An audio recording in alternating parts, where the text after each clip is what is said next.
he's ready to get back to it tonight.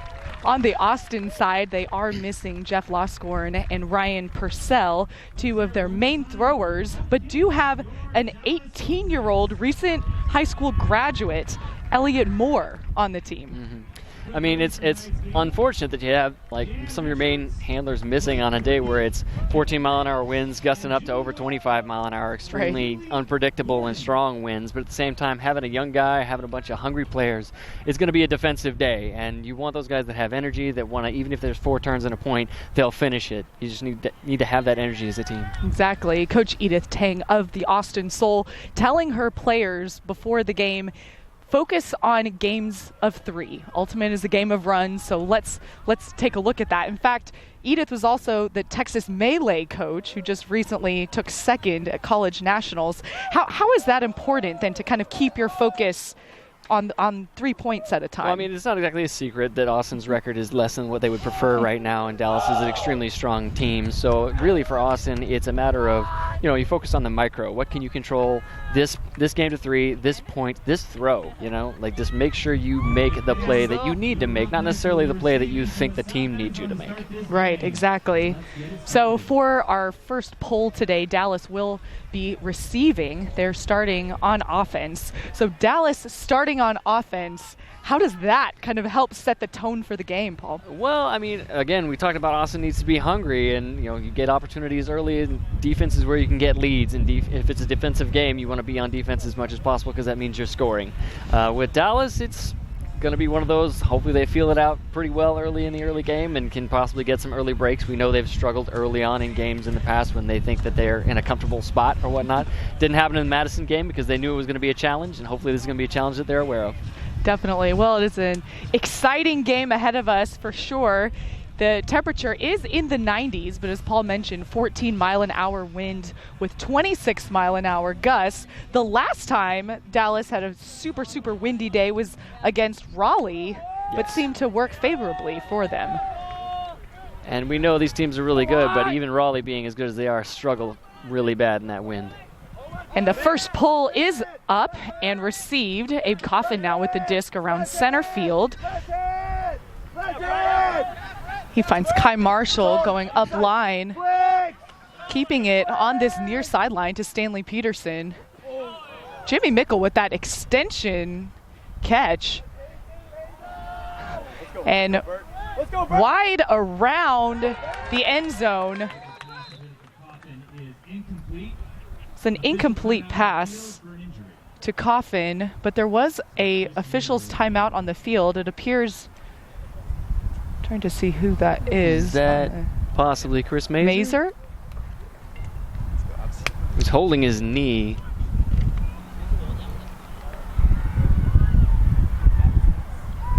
I'm not sure what contact Mazer may have limping caused off of the field.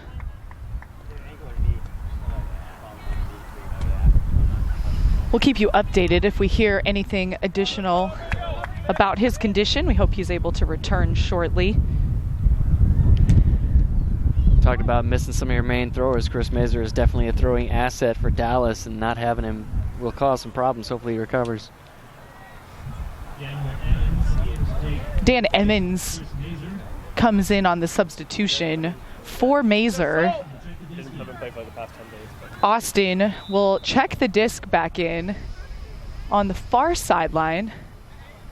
Let's go, D!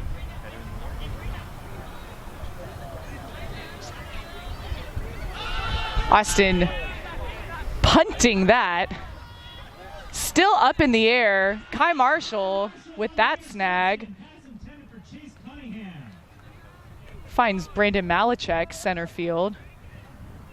Sees Dan Emmons. Emmons over to Coffin. Got our first score of the game. Dan Emmons with his first assist of the game. I don't think this is his first assist of the season, but he doesn't throw too many of those. You know, Austin got their D. They had good goal line defense. It looked like they were struggling finding guys early on in that point, but they did lock down once they got into small field space, so they caused a turn from Dallas.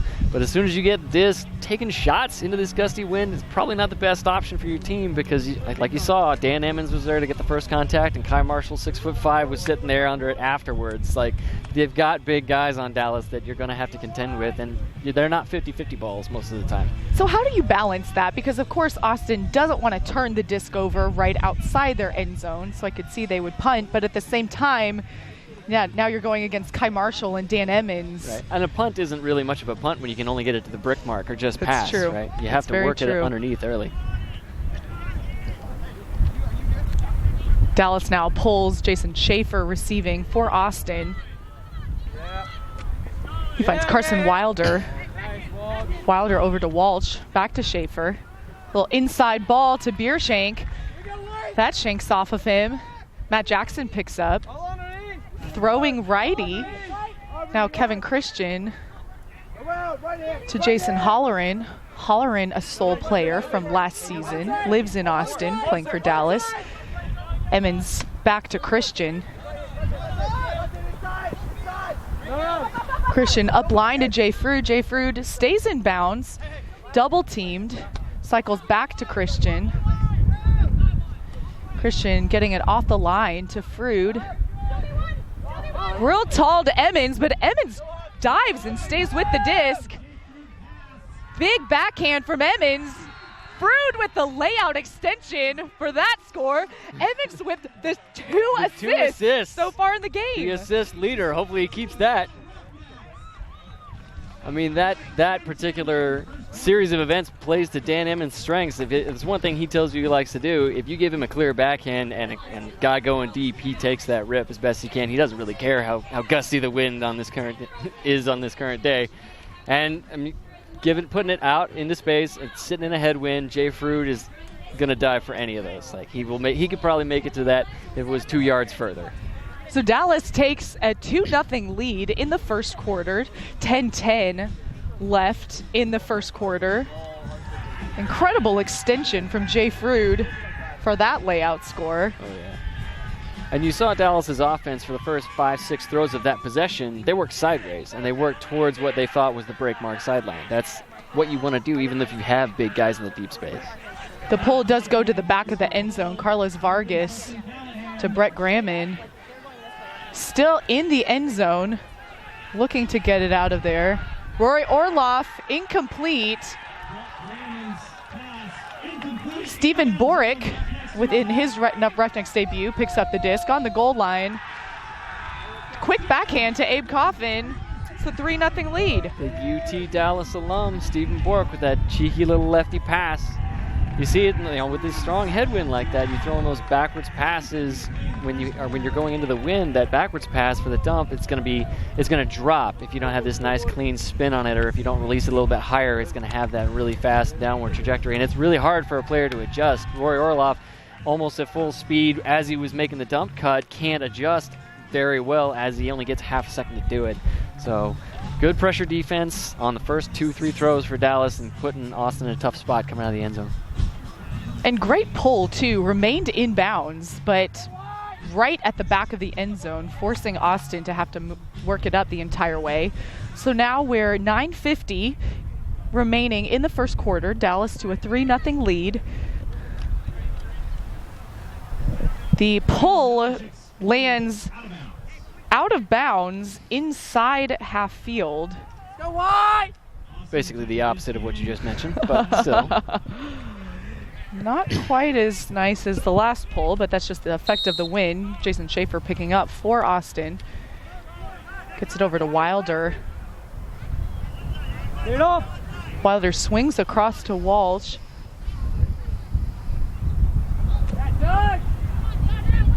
Walsh over to Doug Richardson. Back to Davis. And on the force side, extension grab, and that disc is in. Matthew Biershank. Call the goal. Man, the defender didn't think that was going to be in bounds, but Austin receiver knew he had his one opportunity there. It was either going to be him scoring the goal or it's going to be a turnover. And Dallas has already shown that they can score into this headwind having to go the entire length of the field. So take your chances, make the play. At first, both teams weren't sure if that disc remained in bounds with that reception, but Biershank just reading that so well, kind of in and around those staggered defenders. And probably having to keep his, one half of his body in bounds while catching with the other half of his body at this weird side angle. So very athletic play. Of course, long-time Austin double-wide standout. He's been on several Austin teams. He's a very veteran player. Right. He's played a little bit of disc here and there. Austin now to pull. Let's go! Go, Sol! Casey Hogg picking up. Nope, not picking up. Brandon Malachek picking up for Dallas. Dallas with two handler back. Gets it to Jimmy Mickle. Right. Jimmy swings around. Miscommunication in the handler set. Carlos Vargas picks up to Mick Walter. Now over to Michael Mathis. Michael Mathis with that big backhand. And Michael Hayes with the score. So that's two quick scores for Austin. And an upwind break. And an upwind break. It's First not going to be an easy thing to get break today. of the day for Austin. Yeah, it's excellent work by them. It looked like there was some confusion between the Dallas players after the backfield turnover, which direction the force was. Stanley Peterson, excellent deep defender, was in the coverage downfield, but he was looking back at the thrower defenders like, hey, what are we doing here? So definitely a miscue. You always get caught off guard sometimes when there's a backfield turn, but at the same time, you mentioned the two handler back for Dallas, especially when you have a strong gusty wind like this, you need to make sure that your handler space isn't full of people. Your reset space needs to be nice and clear who's the opportunity, and if they aren't, then they get out and one other person fills that space. As long as you keep your spacing, it's less stressful. Costly miscommunication for Dallas. The O-line stays on the field. Pull lands inbounds, rolls out. Casey Hogg tracking it down. Sees Stanley Peterson. Peterson still in the end zone. Finds Brandon Malachek. Malachek, flick up in the air. Jump ball. Abe Coffin with the sky grab. The front of the pile. Brandon Malachek, another huck. Looking for Stanley Peterson. He's guarded by Michael Hayes. And Kai Marshall says, I got that. Gets it to Jay Frood for that score. Jay Frood always there for the opportunity, scoring the last throw there. Great continuation cut there from Jay Frood. Oh, very much. Always aware where the play is developing. And you see a lot of, Dallas players had position as the disc was hanging up. The shots were to an open guy, but almost in both of those huck scenarios, the guy that was the intended receiver didn't catch it because teammates followed the play and caught the defense off guard on a bad read or whatever. And, it's a good lesson to learn. Always be heads up, always be thinking, especially if it's going to hang in the air for 5 seconds, how fast do you run a 40-yard dash? Right. You can absolutely be there and still make that play. Brandon Malachek, one of the preeminent throwers in the game. You could still see how much his flick turned into this wind, clearly becoming a factor. I think the defender might have caught a piece of it as it came out of his hand to make it go that sharp. Definitely makes more sense. Austin catches the pull, centers it, swings to Jason Schaefer. Now Walsh with the disc. Walsh faking big. Swings around to Richardson. Richardson back to Walsh. Pollock fills into that handler space on the near sideline. Airbounds backhand to Schaefer. And a layout D from Steven Borick. Throwing his body around, he does that all the time. Costello picking up for Dallas. Sees Pat Eberle, slides out of bounds, maintains possession of the disc. Now right outside that front end zone, looks for that outside in to Ben Lewis, but that pass is no good. Dallas getting caught more than once on this side, this corner front end zone, not swinging the disc across the field. The wind, I think, is pushing them towards this side, and they're not looking to get it off. Schaefer now to Walsh. Walsh, another handler miscommunication, this time on the Austin side. Matt Jackson picking up to Costello, and that's a score. Looking very stylish with his fanciful mustache. Excellent score by Matt Costello. You know, I was going to comment after this point, the guy that was impressing me the most from Austin on that possession was Andrew Walsh, just because he's one of the more veteran players. He is an extremely good deep receiver, but you see him back in the handler space, not necessarily because he was called into a handler spot, but because he knows, hey, we need to take a calm throw, set up an open look. If it's not there, we need to take our resets. And he's giving the team that composure, not necessarily giving the team all the weapons they need to score into the wind, but if you keep your composure, you can find opportunities even if you don't have your regular weapons. So Dallas now with a 5-2 lead over Austin, 7:07 remaining in the first quarter. Jimmy Mickle pulling for Dallas. That's hanging. Carlos Vargas will receive. He centers it to Graman. I think the dunk has to clear sooner. Graman over to Orloff. Orloff looking for Mock. That pass is incomplete. Gusty wind taking him. Very clearly caught by the wind. Mickle versus Mick. Walking up to the disc. Gets it off the line to Christian. Now to Emmons on this near sideline. Emmons sees Jackson. Jackson dishes across to Mickle. Mickle with his scary flick over to Frood. Frood now to Hernandez. For another For upwind Hernandez' score. first score as a Roughneck. And talk about guys giving composure and whatnot.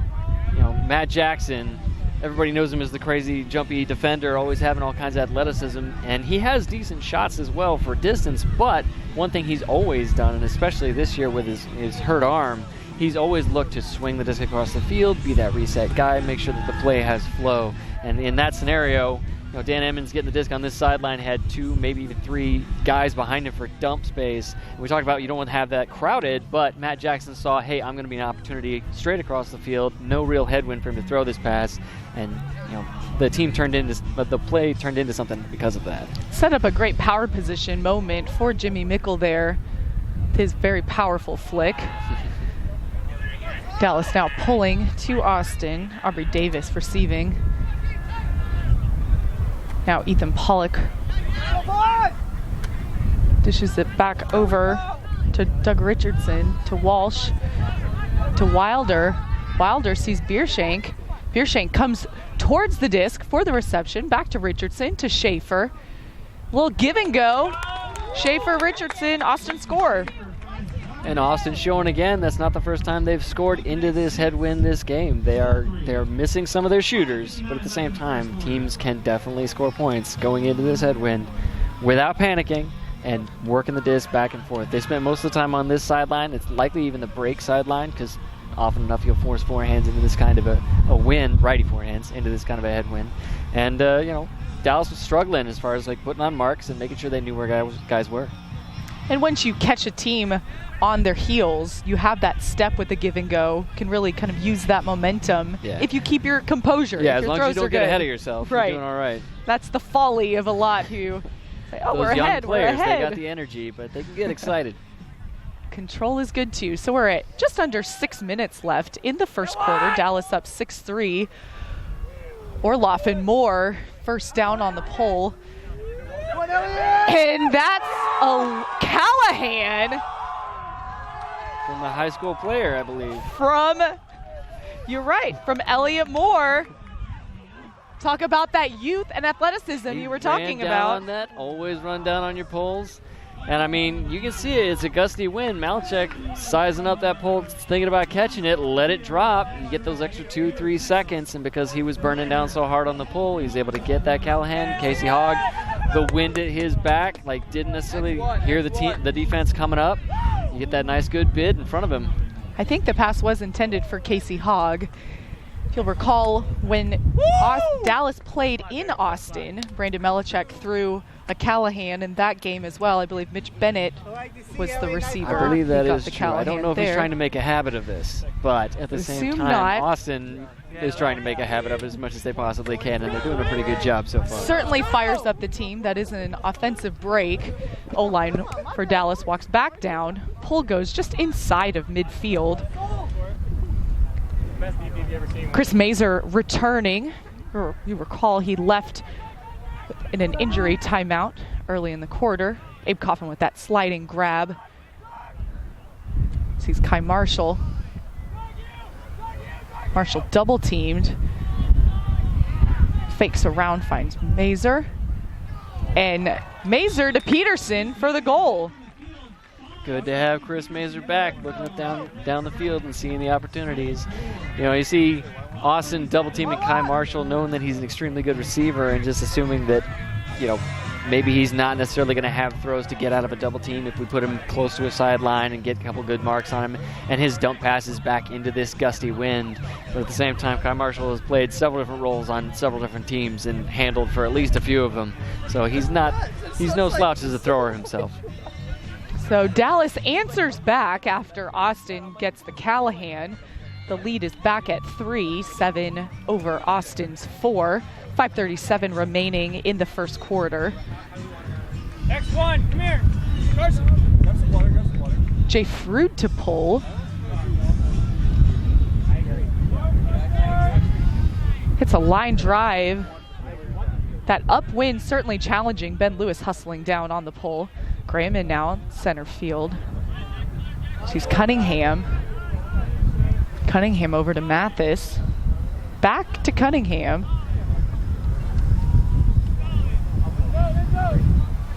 And that was a quick Austin point. Still looking like there's some kind of confusion. It did. Some kind of confusion on the Dallas defense as far as establishing a force, knowing which side they're forcing, and not getting caught out of position. I believe force on that point was a right-hand forehand, but at the same time, after they get one break mark pass towards the backhand side of the field, several guys getting defenders overplaying on receivers upfield, get caught out of position, and consequently get a bunch of 3-4 passes towards the force side, righty forehand side, to just score on, force side of the end zone. That's the front of the house. You got to guard that. So now just a 2-point lead for Dallas. 7, Austin 5. Quick point, 5:19 remaining in the first quarter. It took less than 30 seconds off of the clock. Austin with a floating pull, but appears to just land right at half field. I think half of the pulls into the wind today have only made it about that far. Mazer now picking up. Over to Malichek. Austin sagging in the lanes a bit. Keep that initiation play from happening. Mazer with that OI over the top to Mickle. And that's a goal. Excellent body positioning by Jimmy Mickle there. He knows it's going to be kind of a contested grab or whatnot. Puts his hand out just to gauge where the defender's going to be. He doesn't push off of him or anything like that, but at the same time he makes sure, all right, I've established my position. You're going to have to jump back into me. And again, that gusty wind pops it just a little bit over the guy. Jimmy is a very good leaper, and he's a big guy, so he was able to adjust and catch it over his head. The defender did have good position in front of Jimmy, but Jimmy just had such a great read on the disc there. So 5:04 in the first quarter. Austin 5. Dallas 8, Austin 5. Yes. Abe Coffin pulling. Possibly a record pull into the wind today. Orloff now for Austin. Rolling grab by Batista. Now Cecil, that reception. Swings off the line to Orloff. That disc is up. Back to Batista. Swinging around to Orloff. Orloff dishes to Graham for to Moore. Moore, little confusion. Jason Holleran bats that on the ground. Christian picking up to Holleran. Holleran over to Coffin. Coffin bobbles but remains possession. Fakes big. Instead under to Emmons. That far sideline. Swings around to Christian. Christian inside out. Intercepted by Orloff. Now to Mock. Mock finds Frolickstein, but there is a whistle. Potentially a travel call or a timeout call. There's a timeout called by the Soul prior to the goal, the potentially scoring goal. So as we'll unfortunate see. as that is, you know, it's the smart thing to do. You're looking at Austin during that point. There was a lot of tension in a lot of their players. Orloff getting that D was excellent, but he was also serving them a great purpose on the offensive side of things. He was, again, being that reset guy, that composure guy. You have a lot of receivers that have a lot of energy. They're making good cuts, and you make a decent throw in their cut, but at the same time, they'll catch it and almost fall over when really they didn't need to. It's just they have that much energy. They're exploding towards a disc that's going to hit them in the chest. So, you know, the Austin coach detecting that, seeing, hey, we need to calm things down. We're on the goal line. We have good field position in the middle of the field. Let's set something up and take a shot that we feel comfortable with. So it is a timeout on the field.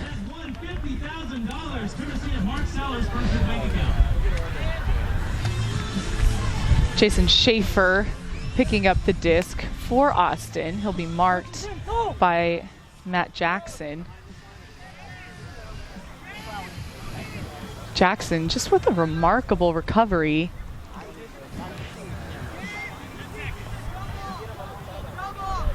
You have Richardson in the handler spot. Now a double team, Hernandez and Jackson. And that is a turn. A very switchy dump defense, starting out in a double team, but immediately peeling off into the dump space after the first 2 counts. Mickle now Catches people off guard. picking up for Dallas. The shimmy and the flick to his Colorado buddy, Stanley Peterson. Still in the air. Still in the air on the 3rd attempt. Frood doesn't catch it, asks for the foul. Instead, Austin is moving it up the field. Schaefer now looking for Pollock, but too far. Coming out of his hand, that huck looked like it was going to be very catchable and an easy score, but you can see those receivers were booking it as hard as they could, and it still sailed 10 yards past what they could actually get to. That downwind just really catching the disc. Christian now picking up to Jackson. A little give and go between Jackson and Christian. Still right along the goal line. Now to Mickle. Peterson underneath. Ben Lewis cutting out. Swings off to Mickle. Mickle getting it off the sideline to Lewis. Lewis unguarded, but Pollock playing those lanes. Now to Jackson. Jackson swings around to Christian. Christian looking for Ben Lewis, highly guarded, but complete. Doug Richardson right there. Now Mickle with the disc on the far sideline. Over the top to Jackson.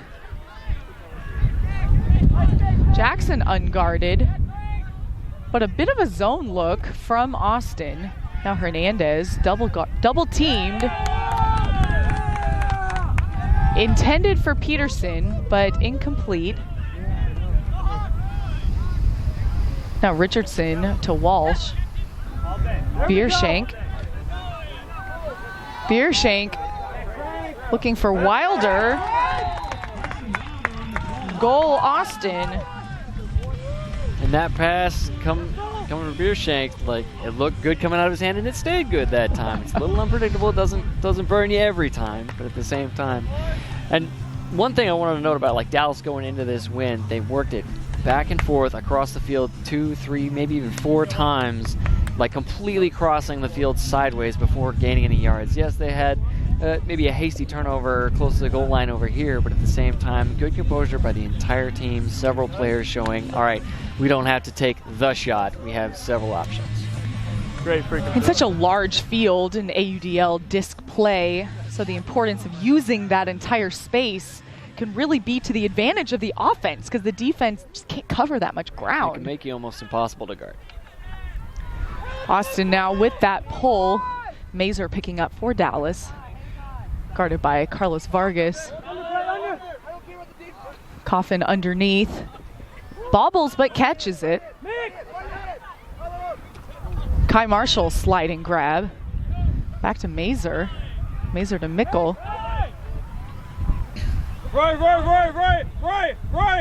Mickle over to Malachek. Looking for Casey Hogg. Marshall catches it instead. Big fakes from Marshall over to Malachek. Orloff was right there. And calls a timeout. 48.5 seconds remaining in the first quarter. Dallas is up by 2. It's a smart timeout to call there. It's a very veteran play by Malachek. He not only had it, and he is a main handler, but he saw that the stack was stagnating. He saw that he didn't have a reset in his position. Stall count was at least halfway to actually being a stall. Takes the veteran timeout. Let's get set up. There's only 48.5 seconds left in the quarter. You want to score last. Let's make sure if there's going to be another score, we have the opportunity to get it. How about that heads-up play from Kai Marshall as well? That disc not thrown great to Casey Hogg. He's trying his best to track it down. Marshall swoops in for that catch. Yeah, a lot of the times, it works both ways, even when you're just throwing a dump pass. Like we talked about Dallas following hucks that are like 30, 40-yard passes going into the wind that sit up, and you have 4 or 5 seconds while it's hanging to possibly get there.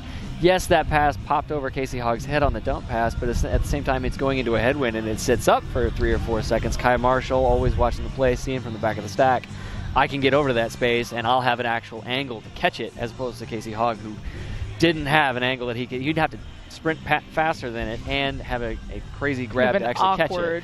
Whereas Marshall has straight into it, he could just make a cut right into space, and the defender totally got off guard there. Good teamwork there from Dallas. They're about 10 yards outside their end zone. Again, under a minute remaining in the first quarter. Malachek will pick up. He's marked by Orloff. Mazer, the other handler, back. Mickle at the 1 in the stack.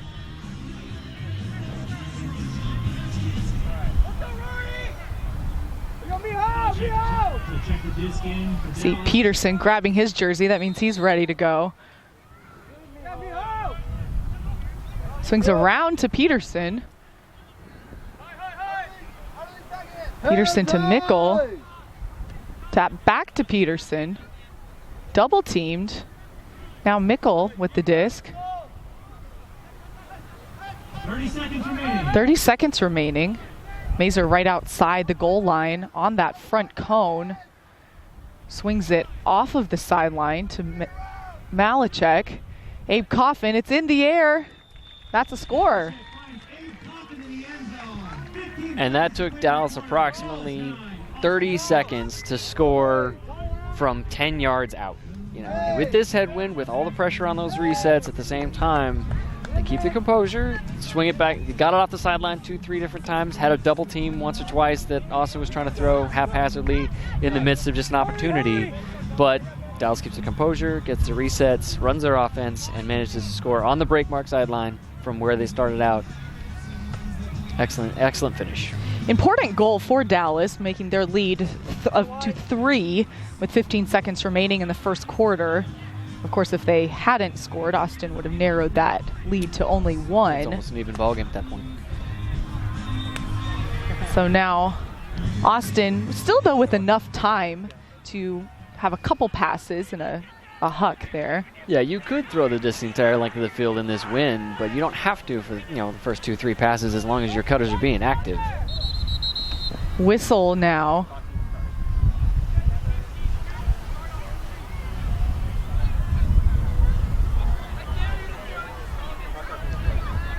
Aubrey Davis is holding the disc for Austin. I believe that the clock is not supposed to start until the first throw is Gotcha. And Carson Wilder with that extension grab. Excellent read, excellent catch. A little confusion in the Dallas secondary there. You've only got 15 seconds. I know that you're trying to play active defense underneath, but there needs to be somebody covering both opposite corners, and it looked like that forehand sideline didn't really have anybody. Like, if you're going to put a forehand throw, it's going to be sharper than a backhand throw most of the time. It's going to come like a forehand throw. You can put it sharper. It won't float as much. You can make it hang less, and consequently, a defender in the deep space has less time to catch up to it. Right? You can bait throws necessarily as a defender and get the throwers to think that the guy's open when really you can make up that space. If he's throwing a forehand, it isn't going to hang as much, and there's less time for you to make up that space, and that's exactly the throw that Austin scored on. So Dallas 9, Austin 7.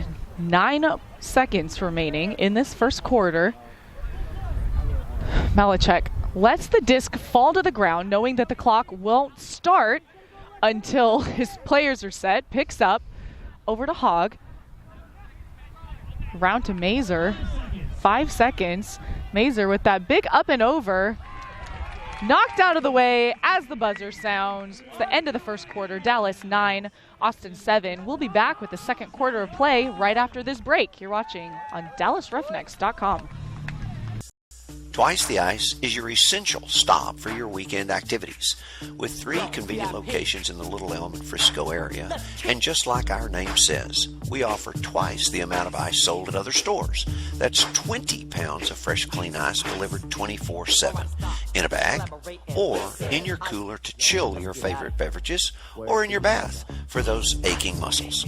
We've always got your ice, and because we manufacture and package our ice and water on site, our price always beats the competition. Delivery services are also available, so check us out at besticetogo.com for the location nearest you.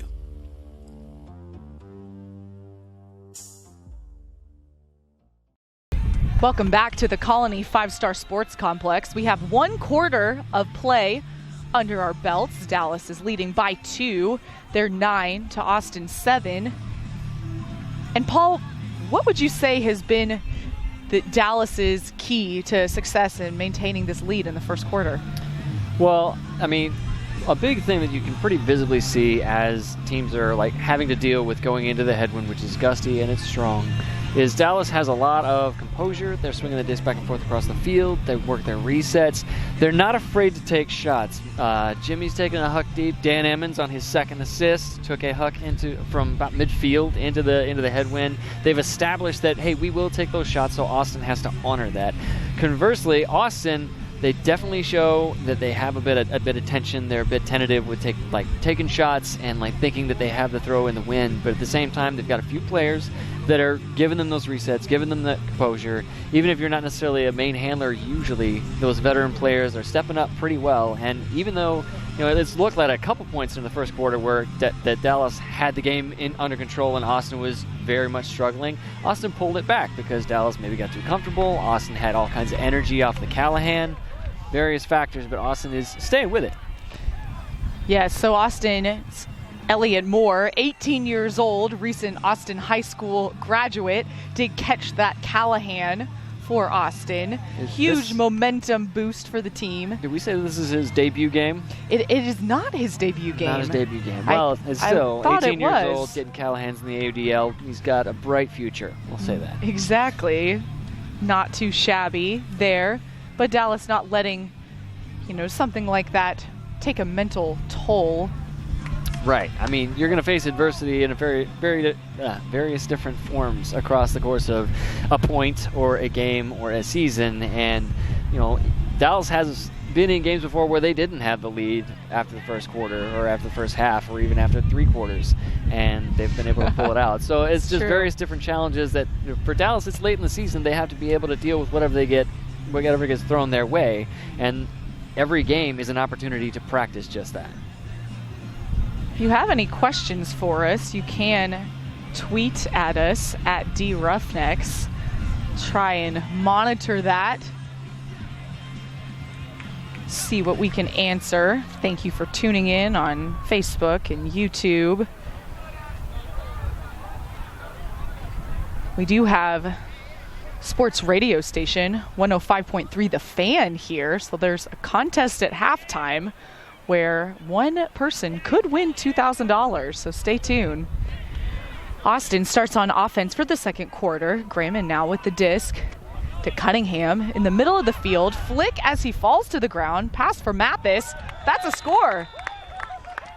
Quick score for Austin to start off the second quarter. Austin looking like they're going to flood the righty forehand side of the field. Gets an opportunity as Chase Cunningham comes in on an undercut. Catches a defender as he's approaching on the mark, and even though he fell over as he threw the disc, he managed to get the disc out of his hand around, and he's a left-handed player, so those guys are always crafty. Mathis knew exactly who his thrower was and made a cut to the space that he knew could be hit. Good continuation there, cut from Mathis. So it is a 1-point game. 11:50 remaining in the second quarter. Dallas 9, Austin 8. Richardson now pulling for Austin. Austin also losing Caleb Denacor, who moved to Minnesota, subsequently joined the wind chill. Bright future for him as well. Malachek now with the disc, just outside center field. To Peterson. Peterson, good closing speed there. A little high release backhand to Marshall. Marshall over to Mazer, to Coffin.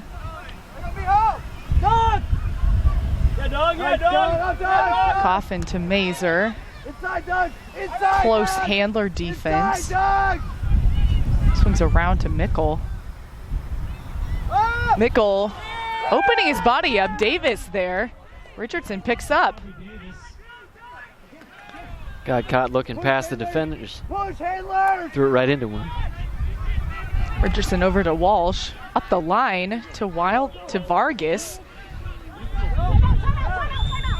Timeout called. Austin. And actually a very good timeout there from the Austin coaching staff, recognizing exactly what was going on. They had success getting to about midfield with 3-4 different passes, working strike cuts from the backfield, working between their handlers. But when you do that, you end up in a situation, okay, 3, 4, 5 guys just touched the disc, and oh wait, all of those guys are now behind the disc. I don't have any receivers in front of me, and the players on the field weren't actually realizing that there weren't that many options for, I believe, Vargas or whoever had the disc at the time. Coaching staff realizes, oh no, we're on stall 4 right now. We don't have much of a stall count left, and there are no receivers, and the backfield space is completely full of people. We need to call a timeout, maintain possession, because we can score into this win, but we need to make sure we set ourselves up to do that. If Austin scores, they would tie the game. So their O-line comes in, substitution. It was already D-line.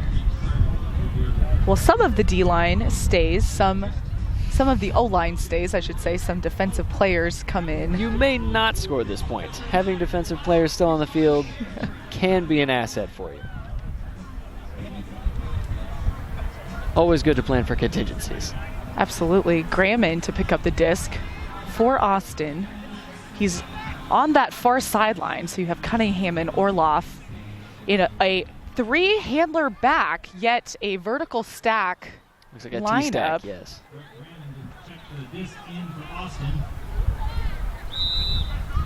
Cunningham up the line. Looked like a bit of a miscommunication. Kai Marshall with that interception. Looking for Mickle instead to Lewis, but a stall called on Marshall. So now Cunningham picks up, gains yards that way. Walsh gets the disc.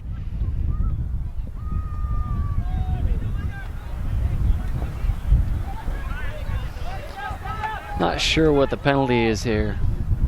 Saw the ref motioning with the clock, so it may have been some kind of delay of game or travel called.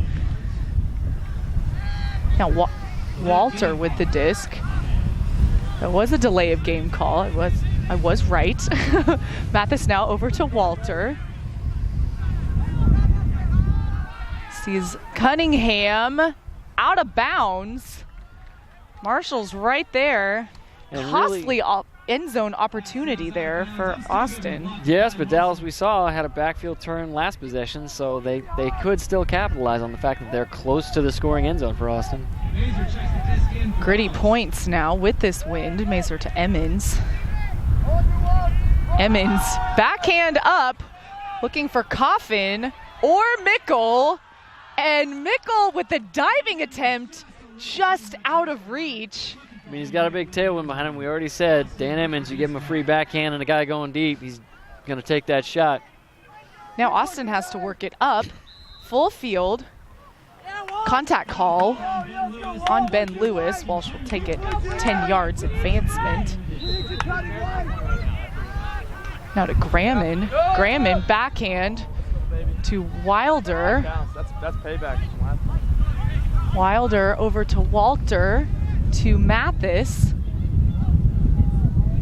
That was Chance Mock, not Wilder earlier. Orloff now with the disc to Cunningham to Mathis. That's an Austin score to tie the game. An upwind, I believe it's a defensive break for Austin, so all kinds of potential momentum gain on that point. Stanley Peterson playing a little bit off in the deep space. Looks like he's possibly still tentative about his injury. Not really sure if he's going full tilt so far, but definitely looks like he's hesitating in terms of being excessively physical on a guy in the deep space. Just usually his signature movement. He's very much well known for that play. Did sustain an injury against Jacksonville several weeks ago in that road doubleheader. It had been bothering him up to that point, but there was definitely impact on a play in that game, probably more than one play in that game that just caused him to be more tentative about it. So we have a tie disc game, 9 points all around. Yes, and Austin pulling downwind right now, so they have the opportunity to put a lot of pressure on and possibly get another backfield turn from Dallas if they have good intensity on this pull. Aubrey Davis to pull for Austin.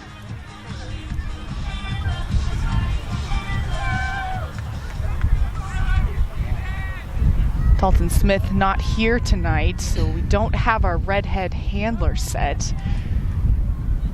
Mazer with the disc over to Frood. Frood to Marshall under. Up line to Mickle. Same third throw though, that's a tough reception. It is, and at the same time we talked about forehand's not going to sit up necessarily as much if you put it, whether you put it into the wind or with the wind at your tail.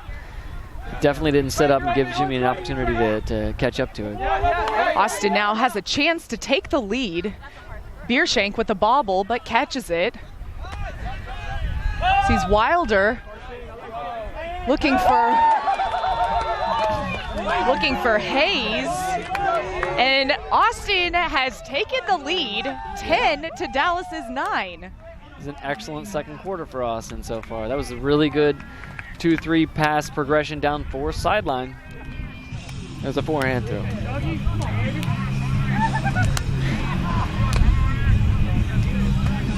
But, great transition offense there from Austin. Yeah, we've seen several of those throws get, gusted or caught up in a wind or whatnot that just push it 2, 3, 4 yards too far for a guy to get to. And it looked like that time Jay Frood thought that he had a play on that disc until the very end where it may have gotten pushed a little bit, but it got pushed right into the offensive receiver's path. So that's a break for Austin. Dallas O-line stays on the field. Malachek.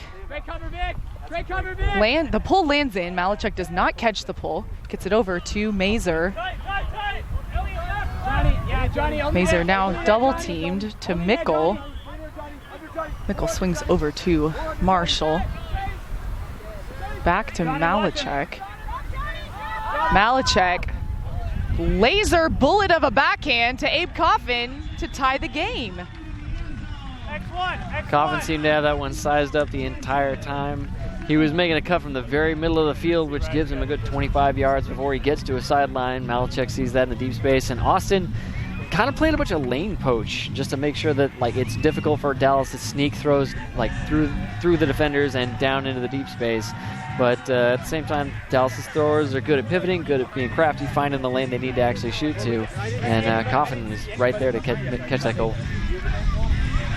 That was a fast backhand from Malachek to tie the game at 10 points all around. So now Kevin Christian will pull for Dallas. Go wide! I think we need to go slick. Dallas. I agree with that, actually. Okay. Thank you. The lefty handler. On the far sideline, Richardson picks up for Austin. Over to Davis. Davis looking for Walsh. Back to Richardson, though. Yeah, get in front of him. Richardson to Walsh. Holleran, layout D, but Walsh still catches it. Double team now. Swings around to Biershank. Biershank into Davis. Over to Biershank. Finds Pollock. Gains lots of yards that way. Walsh is wide open. That's a goal. Take the lead. Dallas defender getting caught there, thinking, oh, I've covered the first 3-4 yards of this cut. He's slowing down a little bit. He probably not going to continue and keep going to that sideline, but Walsh, being that veteran player, realizes, you know what, I got 20 more yards. I can still make this cut, go in there, and this is the four-side throw. So Holland unfortunately turned his back. That's when the disc goes up. Holland has no time to react. Great throw to space. Walsh did lay out a little bit to catch it. He does what he needs to do in order to actually make the grab. Veteran move there. So now Austin with the lead, 11 to Dallas's 10. Cunningham to pull for Austin. Pretty catch. It's a little more float. Malachek picking up for Dallas. I'm talking. Hey, I got you, Miho. Let's go, boys. Well, right hand. Malachek, of course, celebrating his second Father's Day tomorrow. His daughter Isabel born right before Father's Day last year. Now interception thrown. Austin with the disc. Mathis with the layout grab. Vargas. Austin in scoring position. A little handler movement there. Over the top. And Malachek gets the D. He'll pick up. Big flick huck looking for Coffin. That sails out of reach. And it's hard to out-throw Abe Coffin. That guy's a fast guy, and he saw that it was coming and put his head down to get there, but at the same time, got caught again. Graham in now to pick up for Austin. Austin still with the 1-point lead. Yes. Hayes with the disc. Hayes over to Mathis. Mathis looking for Cunningham. Disc goes out of bounds. They hope it comes back in. It does not. Hey, come on, Mathis. Mazer now. Likely at the spot where it was thrown, because it was thrown from a sideline, and I believe it was out of bounds as it came out of his hand. I got you, Rory. So Dallas gaining a lot of yards because the disc did not come back in. Mazer now on the near sideline, goes around to Malachek.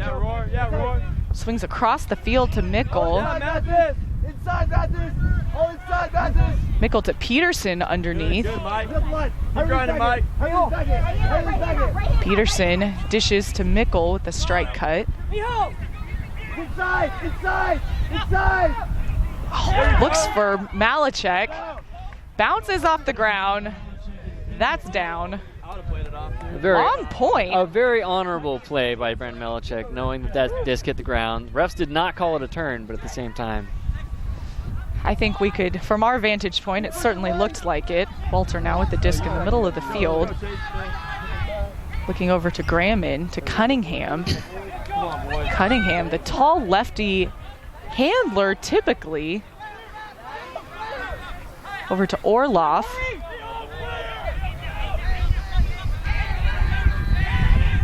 Orloff dishing to Cunningham, out of reach. Uncharacteristic of Orloff. I think that's just a miscue between players that haven't been in that situation too many times. Mazer looking for the deep. He tries to stay in. That disc was not going to stay in. Another downwind throw. I believe the wind is better than 50-50 on that one. Work, White, work! Several possessions back and forth. Cunningham now to pick up for Austin. Has Orloff unguarded. Little give and go handler action. Gets to Mathis. Back to Cunningham. Over to Vargas. Austin having a hard time getting it out of their end zone. Orloff saying, hey, I'm open. Interception by Kai Marshall. Marshall to Hogg, to Mickle. Back to Malachek. Swings around to Hogg, right on the goal line. To Kai Marshall for the score. Dallas finishing that one. Kai Marshall with at least a couple of Ds this game, and most of them on throws where it looked like the receiver was wide open. That's more of that baiting throwers into taking that shot. And it's hard for a 6'5" guy to hide, but at the same time, Kai Marshall finds a way to get it done and gets Ds from it. How important is in such a long back and forth point like that for Dallas to score that long point there? Well, I mean, obviously you're not necessarily happy that it took that long to score, but at the same time, when you come out of it and you did eventually score it, you have something to build off of. You know, okay, we made a few mistakes, we can identify what we need to change, but at the same time, we did finish the play, we proved that we could grit it out, and eventually they'll wear down and we'll make opportunities for ourselves. So Dallas can build off of that. Jay Frood pulling for Dallas. It's a tied game, 11 points apiece. Richardson catching the pull. Swings it over to Davis. Looking for Holland underneath, instead centers back to Richardson. Over to Schaefer. That low grab. Walsh now. Finds Pollock underneath. OI to Richardson. Austin taking the lead. And there you see a prime example of like several of the throws that people have been throwing downwind have shot past their receiver, but the throws that have typically done that have been from the brick mark or further, right? If it's a 50-yard plus throw, it's going to possibly have that opportunity. It's just a longer flight path where the wind could gust at any given time and take it past your guy. But Austin, on at least a few different occasions, after they've gotten it past midfield, have then taken the away shot, and it doesn't have as much of a flight path. It's on that forehand side, so it's not going to sit up and necessarily float as much. And they've been able to hit receivers going downwind for mid-range throws. Not necessarily, like, they may qualify as hucks by technical definition or whatnot, but at the same time, it's not a full field shot. So Austin taking the lead again in this second quarter. Malachek with the disc for Dallas. To Mickle. Dumps back to Malachek. Malachek removing the shades. His signature sunglasses. Wide to Mazer. Austin signaling they've gone back to their man coverage. Hogg, lefty backhand to Mazer. Mazer over the top to Marshall. Sky Marshall strikes again. He's an agile guy, and again, he's a really tall guy, so he makes some good adjustments. That throw was getting caught by the wind as it came towards him. It was not necessarily the exact spot where Mazer wanted that to land, but Kai Marshall has quite a strike zone. You can definitely save a lot of passes that are a little bit off. Austin making a very good strategic call there as far as coming out in a zone. We've seen both teams as they're going downwind. Those underpasses are a little bit safer, right? You can take that 60-yard shot, that 70-yard shot, it gets pushed past your receiver. But those undercuts have been working out for both teams. Austin coming out in a zone kills a Dallas initiation play that usually uses those undercuts and gets them half the field. Austin only held it for the first few throws and then went to man, but Dallas was already having to adjust at that point. Gabe Hernandez pulling for Dallas. Davis picks up. Swings over to Pollock. Pollock inside to Walsh. Over to Schaefer. This is the 2-minute warning. 2 minutes remaining in the first half. Schaefer to Davis.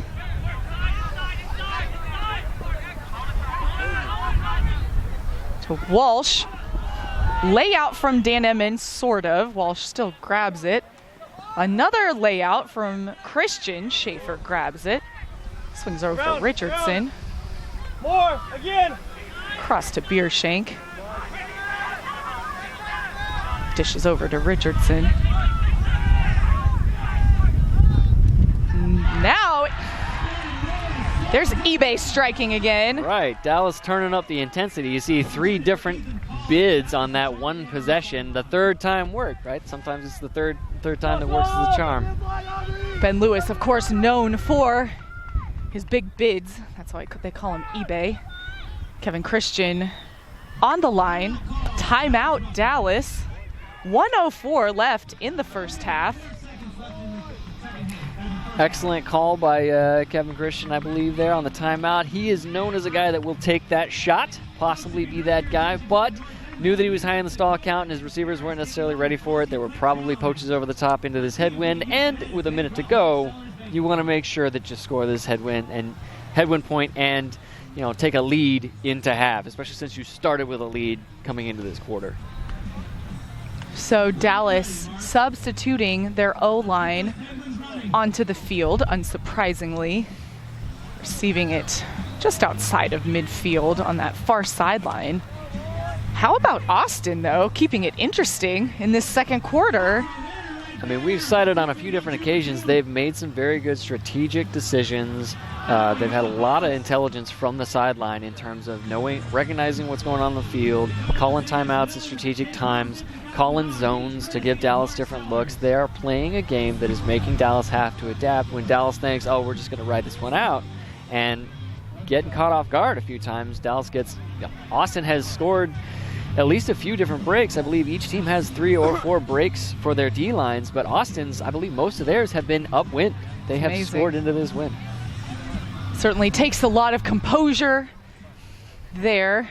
Chris Mazer will pick up for Dallas coming out of the timeout. He's going to be marked by Andrew Walsh. 1 minute, 4 seconds remaining in the half. Practicing his over-the-top fake. Never know when that comes in handy. 1 minute. Underneath to Coffin. Coffin over the top. Frood on the break side, unguarded. Dishes to Malachek.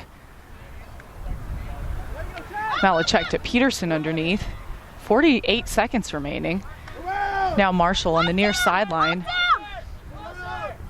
Count's getting high. I.O. to Mickle. Over the top to Coffin. Dallas score. And while the hammer over the top into the headwind is definitely a challenging throw, this inside-out dump pass from Kai Marshall is probably the most impressive throw that I've seen this game. That is not easy to just sit up into the headwind and give Jimmy Mickle the time to get over there and catch that easy reset. And when he gets it, he's in the middle of the field, 10 yards or less to score. It's that kind of play that sets you up with opportunities to make those over-the-top shots or strike wherever. 33.5 seconds remaining in the second quarter. Austin now having a chance to score. Plenty of time to tie it up, taking it into half. Jay Frood remains on the line for Dallas, as does Jimmy Mickle. Some strong defenders out there. Mickle with the pull. Big outside in. Lots of hang time. Schaefer with the one bounce catch. Over here. Push it. Push Aubrey. Schaefer a little stranded. Over the top. IO flick is incomplete. Hernandez picks up for Dallas. And a hand block. Cunningham. Keep going. Mick following the disc as far as he can go, get some yards. And a whistle on that play. Foul called. Walter will take the disc on the goal line at center field. 3.5 seconds remaining. Dallas up by 1 going into half. Cunningham with the disc. And that's a score. Aubrey Davis with the catch there. You know, Dallas talks about it a lot at their practices and whatnot. You need to be the last team to score in every given quarter. If you are scoring at the end of every given quarter, you're denying opportunities for your opponents to capitalize and catch back up. Defense. If you get that lead. Yeah. Austin caught him on a backfield turn. That's one of the worst things that could happen with only a few seconds left in the game. Austin sees that. All their team is sprinting down the field. Dallas, half their team didn't even realize that there was a turnover at that point. So Austin gains the majority of the field and ends up having composure, scoring on the goal line with half a second left. Amazing. So there is actually 0.6 seconds remaining on the clock. And remember, the clock will not start until the offensive team makes their first pass. So pull, lands in, rolls out. And that does mean that you have to take it on the back line. Malachek then will take it from the back. Mazer unguarded. Buzzer sounds.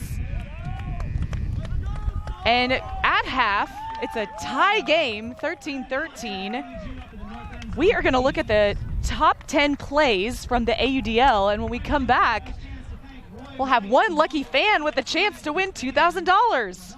You're watching DallasRoughnecks.com.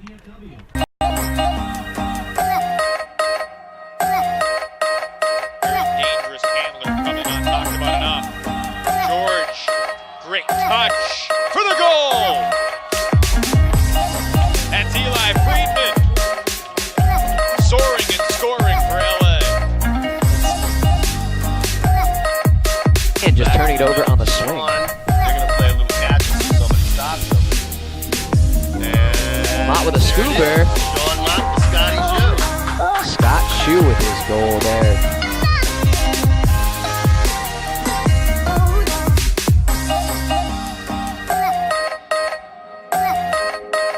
The litmus test if these two teams match up in the playoffs. So absolutely not. Big shot. Good run. Layout, and what a catch! Isaiah Massett-Kelly with a beautiful play. And he just goes all out to catch this one. Been really They've had one or two drops. Mott looking deep to Martin here. Oh, and Greg Martin goes up and puts his man on a poster. That's unbelievable grab. Ball count rising. Put the disc where his reset can go get it. Oh, great D on the near sideline by Steven Milardovic. There he is. Remember that moment with 9:30 to go. On Mott. Two deep players. Looking for Colin Konesh. And Brownlee goes up there. Top from the far side. Yeah. Skying two Toronto players and his own teammate for the Broncos. And on the way out of the point, he signed a fan's disc. How about that? To go. Burton down to 4. Lets it rip. Will it come back in? Oh, that was ridiculous.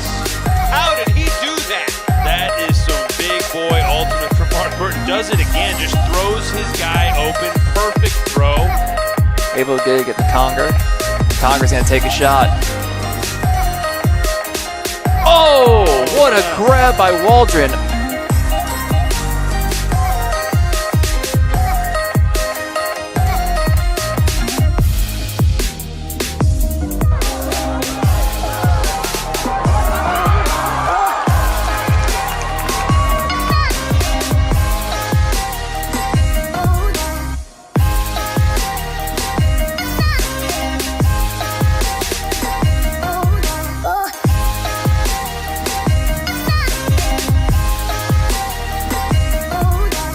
and lets another one fly.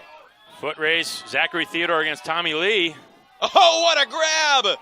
Tommy Lee, horizontal, giving everything for the Cascades goal.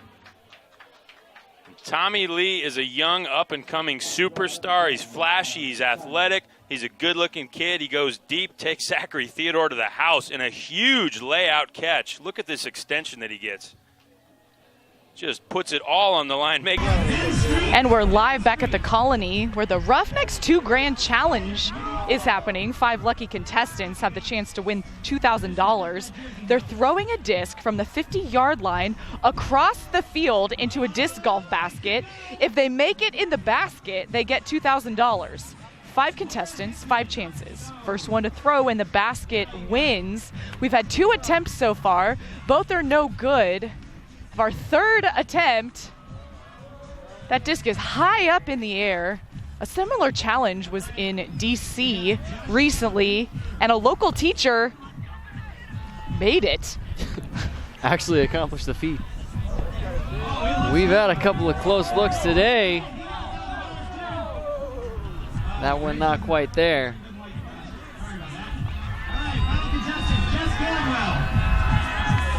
Jess Gamwell. Big backhand across, cutting through the wind. She had the right direction, but not quite enough distance. Right.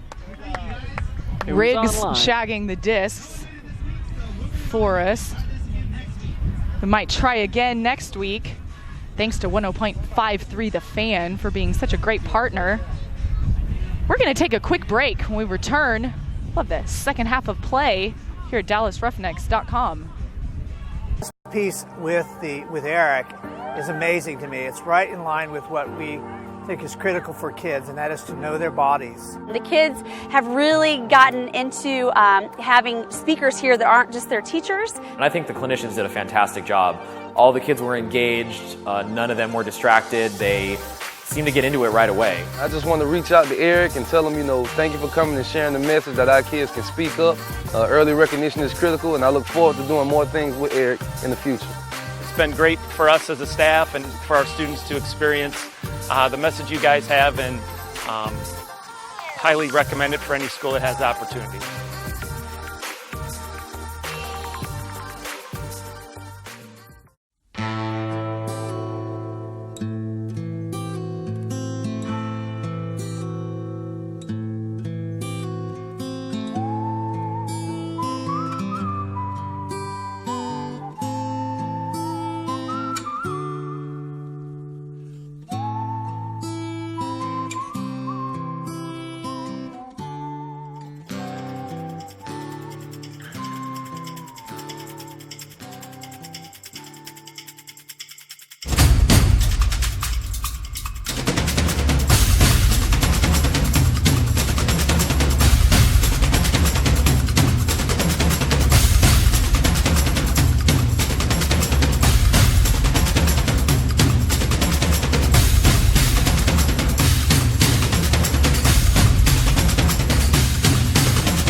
Ooh, looking good, looking good. I know. 3 per leg. Don't tell me how to live my life again, Chris.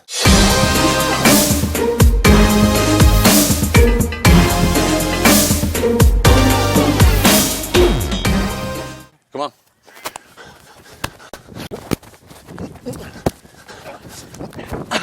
Let's go, Dream Team.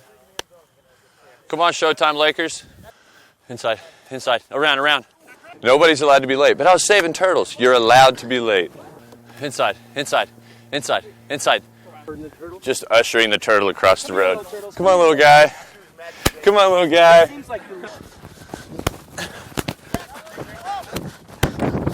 Inside, inside, inside. Now round. I'm going to go run a few extra laps and hit the weight room. All right, I'm going to go to the casino and have some Coronas.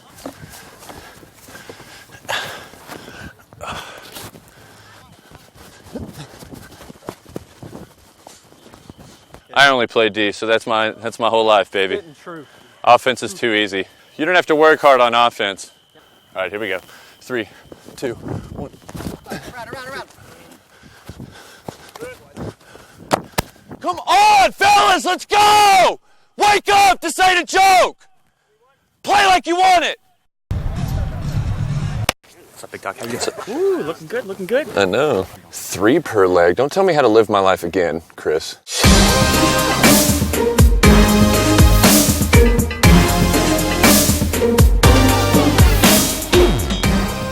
Come on.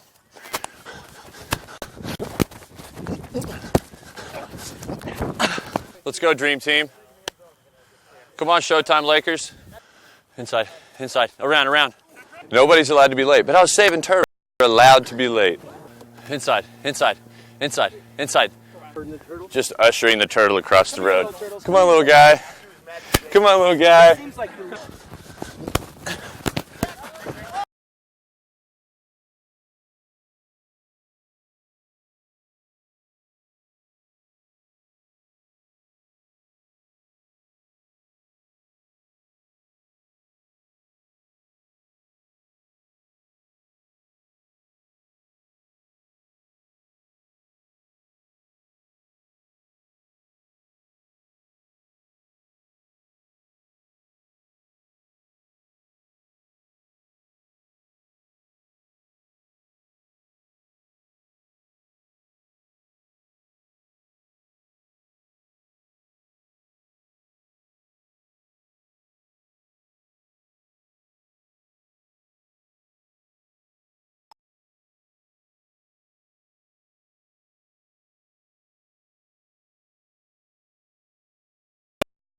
What does the most experienced advertising agency look like? Miller's senior staff brings an average of 18 years of experience to each meeting. 18 years. We know what works and what doesn't. Media and digital plans based on proven past performance. Creatives that sell first and never worry about awards or accolades. An account service that can lead your business based on 18 plus years of success. Our team is ready to join your team.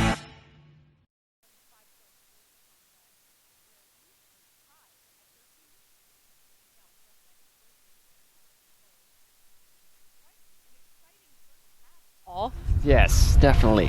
What do you think has really been the key for Austin to stay in it and even leading at some point? I mean, we talked about it before the game started, and we can definitely see it in some of their play. They need to be hungry. They need to be intense. They need to use their energy, their youth, their aspirations of making a point in this game, and they've done that a few times, but at the same time, they've also gotten caught up having that much energy, really getting tense, and having a few uncharacteristic turnovers that they didn't necessarily need, obviously don't want. And of course, 18-year-old Elliot Moore caught a Callahan in the first half.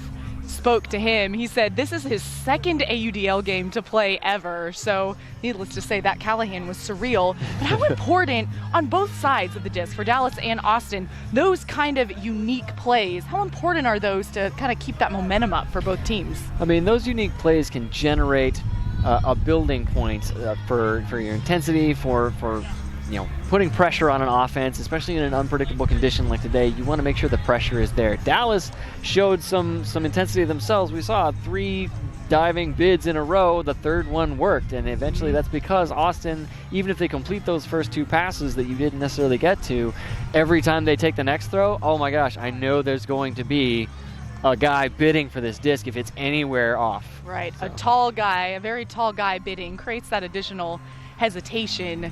So Dallas will start on offense for the third quarter. So if you're Coach Pat Eberly, what do you tell the team to kind of widen that gap, that lead there? I mean, we've seen at least a few occasions where Dallas looked like they were very much in control. They had a solid lead. They have, great resets. They were working the disc back and forth across the field. And then maybe a point or two later, that doesn't show up as much. They look like they've been building up and then they fall back again, building up and then they fall back again. If you go into this halftime huddle, it's really about like, guys, look, we know we can score, we know we can get Ds, we're going to put some pressure on these guys, maybe we make 1 or 2 different changes, but at the same time, play your game and don't think that you have to be the guy taking that shot. Right. So sometimes that hero ball ends up being a disadvantage there. As a reminder, the wind has been playing a factor in the game so far. Typically in Texas, though, as the sun sets, the wind dies down. So it does seem a little bit less windy, but I guess that will be kind of remains to be seen if that will still continue to be a factor into the second half. We've almost seen almost stationary winds even at this point, but at the same time, it still could, at any moment, gust over 20 miles an hour. So, unpredictable, the name of the game tonight. And definitely on the upwind side, affecting the length of the poles, or the distance of the poles, rather.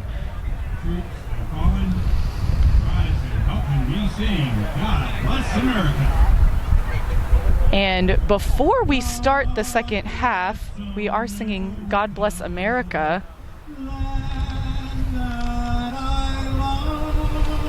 Stand beside her and guide her through the night with the light from above. From the mountains to the prairies to the oceans white with foam. God bless America, my home sweet home.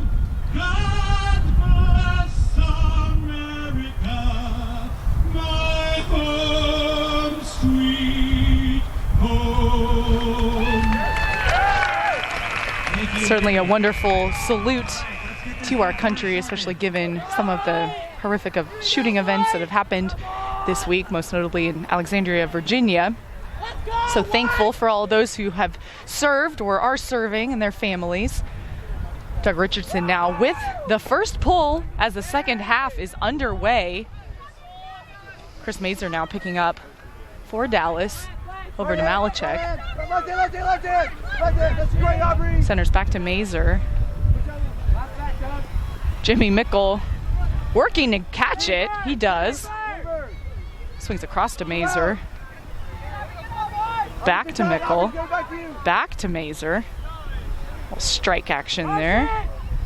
Scuba over the top. Abe Coffin right outside the goal line. Casey Hogg for the score. And a lot of attacking the break sideline there. Dallas started out in a side stack, putting everybody on the left side of the field and sending cutters, receivers into the big open space created by having all of your receivers on that side of the field. They then cut all over into the righty forehand side of the field. But at the same time, as those receivers were cutting, Austin was throwing a bunch of poaches into the lanes, cutting things off, and Dallas recognizing that with their handlers, breaking the mark, sending it into the dump space. Then because you took that dump, now you have the opportunity to strike on the break side. Very Matt Bennett-esque play there, even though he isn't here. Well, there was a scuba, so that scuba score. Yeah. Wasn't quite the lefty scooper that kind of laugh about too. Abe Coffin now to pull for Dallas. With that score, Dallas does take the lead to 14 over Austin's 13. Vargas gets the pull. Centers it to Graham. Over to Mathis. Mathis back to Graham in stride over to Orloff. Orloff to Vargas. Vargas low pass to Graham. Graham catches it though. Dishes to Vargas. Vargas to Mathis. Swings around to Vargas. Dishes to Mathis. Lots of handler movement here on the Austin side. To Graham. Over to Cunningham.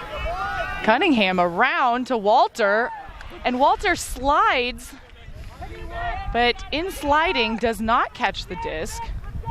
Unfortunate. That was a well-placed throw. Coffin now picking up. Around for Holleran. Michael Hayes on that defensive attempt, but Holleran with the reception. Emmons now over to Frood. Frood, big backhand. Abe Coffin alone, milking for distance, gets the score. Excellent field awareness by Abe Coffin. Yes, you're going into a headwind, and you know it could drop a little bit short any given time, but he was sizing it up the entire time. Would have been able to react because he had his body squared to the disc and decided, you know what, we could milk this for another yard. Didn't even have to jump and then catch it to gain that extra yard. And he's an excellent leaper. We've seen before, so he could get more yardage if he needed to out of that. Very smart play there on Coffin's part. That makes his 6th goal of the game so far. Strong O-line cutter for Dallas tonight. So that brings Dallas's lead to 2. They have 15 to Austin's 13. 10:20 left in the third quarter. Mickle stays on the field for Dallas to pull, as does Mazer. And a line foul called on Dallas. Unfortunate. That pull landed very sharply in the back of the end zone, rolling out, so that would have been amazing field position for Dallas's defense, but the offsides gives Austin a great opportunity here. So Austin now will take the disc at center field. And the wind is dying down as we expected, as the sun is also going down. Jason Schaefer to take it. Pat Eberly on the disc. Looking for Doug Richardson.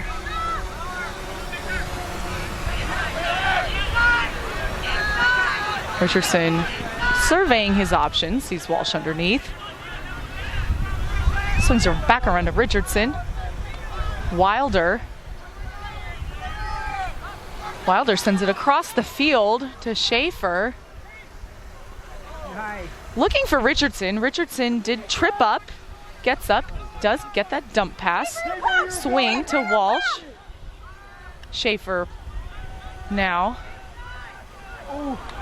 And Wilder caught it, but was looking ahead a little too quickly. Got to think about one pass at a time. Now Mazer is going to pick up for Dallas. Swings around to Boric. Boric back over to Mazer. Lewis underneath, instead goes to Eberly. Mickle gains speed, catches it in the air. Faked big, swings big around to Mazer. Mazer, though, out of reach. Trying to toe the line, couldn't keep it in bounds and get the disc. Richardson now on the far sideline, just inside midfield. To Moore. Moore to Pollock. And Pollock says, I got this. Just Dallas getting caught in transition there, not being heads up and seeing what was happening with the play. Had a lot of defenders just with their backs turned because Austin seeing, hey, we got the disc at midfield again and it's on the sideline this time. We need to get it out of here as soon as we possibly can. They get set up, they get ready to go, and they only took 2-3 throws and they scored. How important is it, too, for Austin to really take care of that possession when they get a turn like that. Well, it's one of those deals. If the wind is going to be unpredictable with any given throw, the more throws that you have to throw to score, the higher chance you have to turn it over at any given time. So if you can get a backfield turn, you only have to go so far. It doesn't take that many throws to go that far, and that's what Austin was looking to do. That's exactly why they acted that fast, knowing they had good position. Brandon Malachek picks up the pull for Dallas, gets it to Casey Hogg, to Mazer. Mazer finds Marshall underneath, over to Peterson. Peterson sees Coffin. Coffin off of the sideline to Mazer. Mazer, big inside-out flick. Cecil's there with the block. Cecil is going deep. Cunningham instead goes to Frolickstein. Masola now back to Cunningham. Cunningham over to Moore. Moore back to Cunningham. Frolickstein out of reach, but there is a whistle. Timeout called by Austin before the incomplete dump pass happened. The refs are currently conferring, and they did say yes, that did happen before the turnover was thrown. I may give Austin sideline player of the game personally right now. They have made clutch calls to save possessions. Unfortunately, the one time they did prevent a score in a single throw, but at the same time, I believe they still scored that possession. So Austin sideline is performing quite well for them this evening. You the real MVP. Hats off to Coach Edith Tang. Reading the situation, I mean, we saw there struggling a little bit. The player with the disc was looking at his dump, and he was looking back there because there was some confusion among the cutters. He didn't have a lot of options, and yes, there was a miscue on the dump or whatnot, but at the same time, you got to be able to recognize the play is not forming. There is nothing here for us. We need to be able to reset ourselves. So they have the timeouts, might as well take them. So Davis will pick up the disc for Austin. Mazer on the mark, count coming in at 0. Austin in a standard vertical stack formation. That's with 2 handlers back, 5 cutters upfield in a vertical line. Running an initiation play right off the bat. Biershank underneath. Looking for Cunningham. Jackson's there. Matty J with his reaction time on that mark. Such quick reflexes. Peterson now to Frood. Frood so fast. Backhand to Mickle. Mickle guarded by 2 Soul. And that's really the type of throw you want to be putting up to Jimmy Mickle. Dallas in the first half taking shots downfield to Mickle going deep, but they often overshot him because they put it fast and they put it far. If you put it up in the air and it is sitting up there, Jimmy Mickle has great hops and he keeps body position the entire time. Even though there's 2 Austin Soul players there, neither one of them really jumped to make a play because they knew I didn't get around this guy. Like this is caught before he even jumps.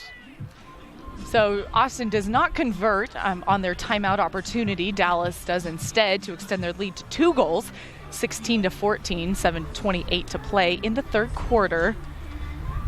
Dan Emmons with the disc.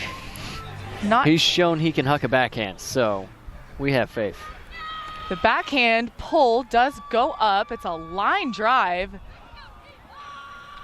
Austin saying that's out of bounds, but nope, inbounds. Grayman now over to Moore. Moore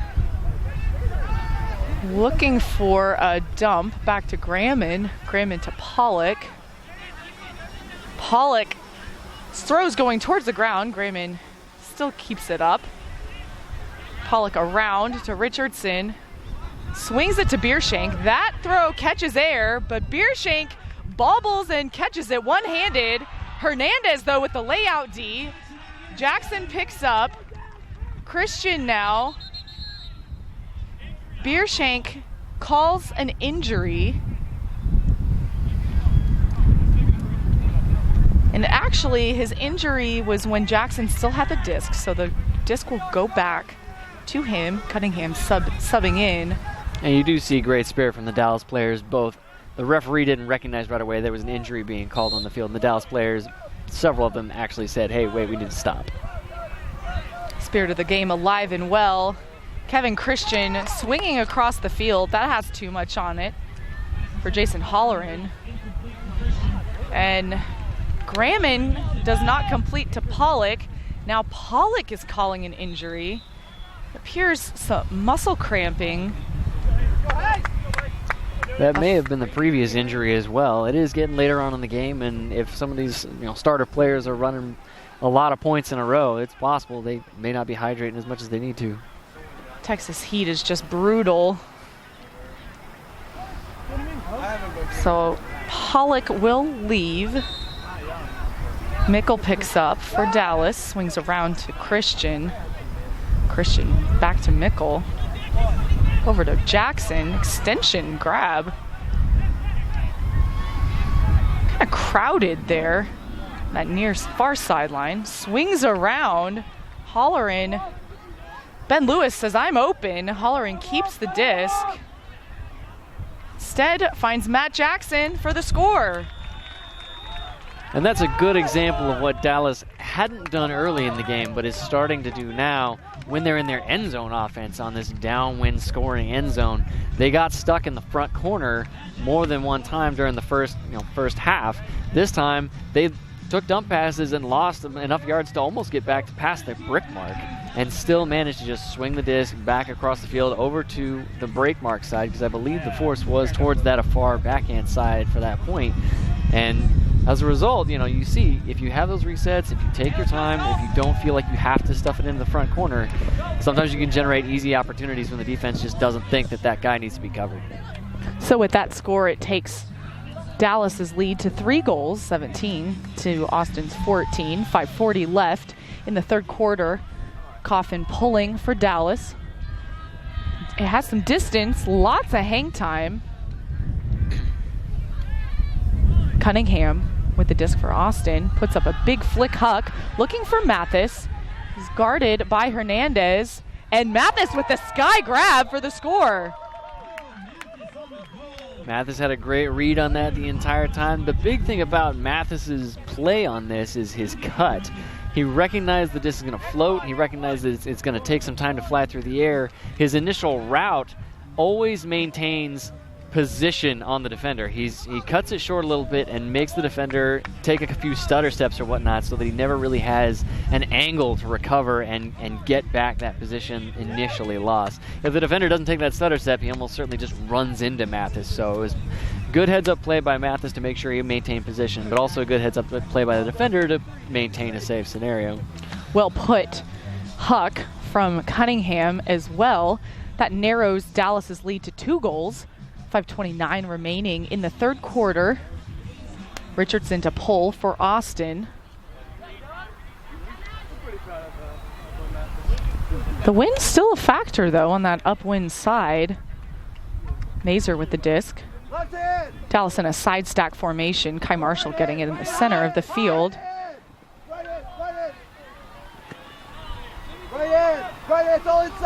Mazer swings around to Peterson. Peterson to Malachek. Malachek up the line to Mazer. Mazer sees Coffin for the score. That's Chris Mazer's 4th assist of the game. And Abe Coffin's 7th goal. He is doing a really good job at catching defenders when they have their backs turned, so that he has 15, 20 yards of a cut space to go on that forced sideline. I mean, you see, it's just a free shot for Mazer here. Coffin reads it the entire time, and it's because the defender was face guarding, didn't realize maybe the disc had swung over to that side, and that this is the forced side space. I need to make sure that I play a little bit more honest, a little bit closer, especially since there's not as much distance to go to score the goal. And Coffin, being as quick and as fast as he is, can totally take advantage. If you lose that half second because you're face guarding, Coffin will take advantage. Jimmy Mickle now to pull for Dallas. Dallas has widened its lead to 3 goals.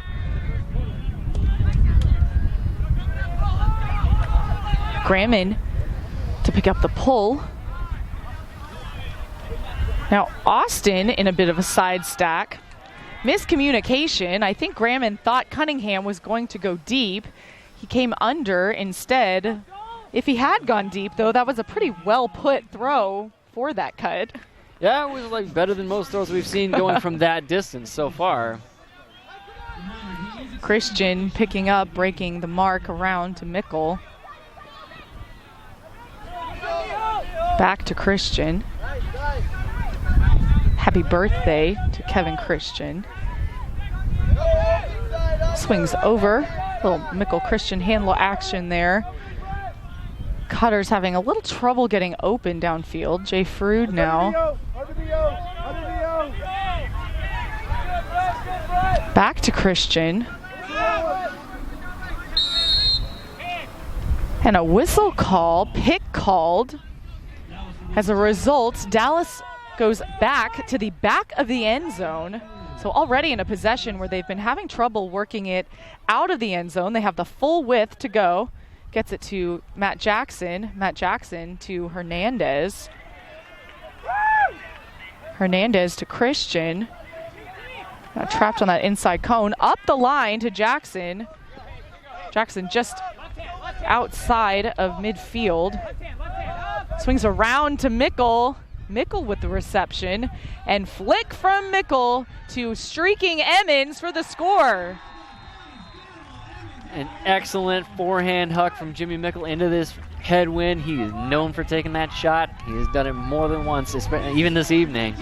But on that play, the guy that's really kind of the hero of that play to me is Matt Jackson, because he just adapted so much to what was happening. You saw that Austin was having great intense defense when they had Dallas back in the back of their end zone. The dumps were covered. It was not easy to get resets. Jackson makes an in-cut from the stack, realizes my defender is playing off me. He's maybe getting tired. He's maybe doing something.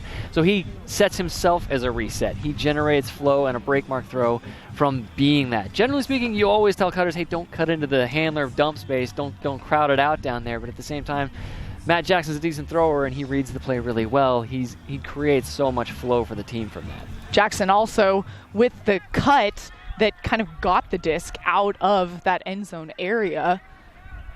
Austin now with the disc on offense. Schaefer double teamed. Steps through. Stall called. Mazer picking up for Dallas to Boric. Boric UTD standout. But it's Matt Hudspeth to Pat Eberly for the score. Dallas spreading the field and also spreading the success across different players, getting different people with assists and scores, even the coach getting one. A happy early Father's Day to Pat Eberly as well, the father to 3 adorable boys who look just like him. All huge Roughnecks fans, of course. So Dallas with their largest lead of the game, right, at 5 goals, 20-15. We're just under 3 minutes remaining in the third quarter. And we've seen Dallas do this before. As games wear on, teams start to wear out. That energy from Austin, you get so amped, you have that going, that blood pumping through your veins so fast. Eventually, that can fatigue you faster if you just have that tension constantly. So we'll see if they can maintain through the rest of this game and pull this back. That pull lands just past the logo, but then rolls in a little bit. Vargas picks up. Looking for his dump. And Yeti's there with that block. Christian picks up. Swings across to Frood. Frood looking over the top, both Lewis and Hernandez. And I think they both had their hands on the disc, but eventually Lewis, I guess, is credited with that score. He did end up with it. It's easy to have the momentum of your body falling to the ground and pull the disc out of the other guy's hands, but They both knew that there were defenders there that were going to not hesitate at all to steal it away from them. So even though they both had a chance of just easily catching it, they were both going aggressive for it. Also a couple of younger guys, so they're very excitable. Thinking, very, you know, very hungry. I want to get my ADL goals now. That is Jay Fruit's 4th assist of the night. He's always a heck of a difference maker on any team. No surprise there, really. He has done nothing but stand out the entire season. I believe he's Ironmanning this season as well, playing in every game. So far, he is. Jack Rollridge and Stephen Borick fast down on the pole.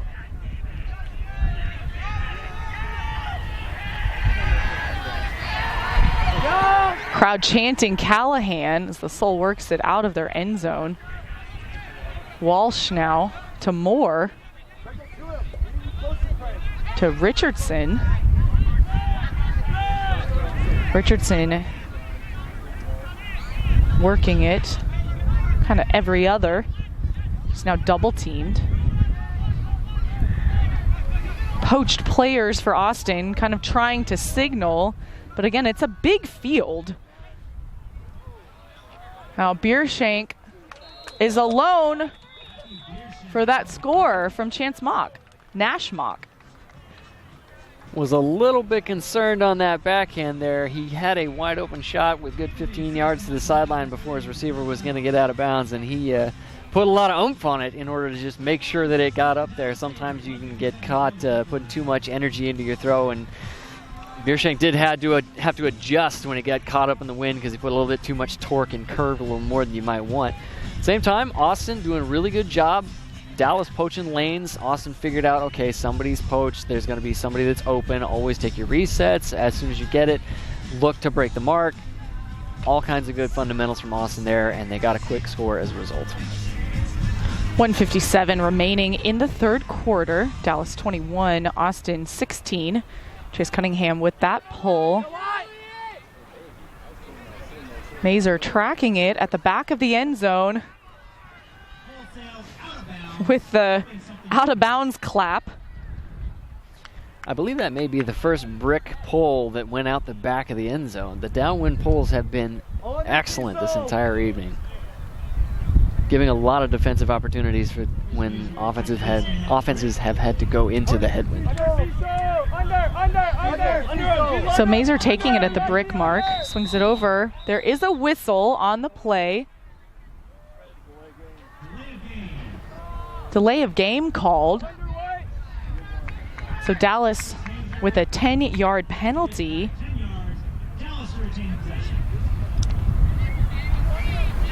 Mazer keeping the disc. Back to Malachek. Marshall kind of working. Malachek with a big flick, floating in the air. Marshall and Cunningham. And Dallas keeps fighting, but Austin with the D. Cunningham pointing deep. Ends up swinging over to Cecil, over to Mathis. Across to Moore. Back to Mathis.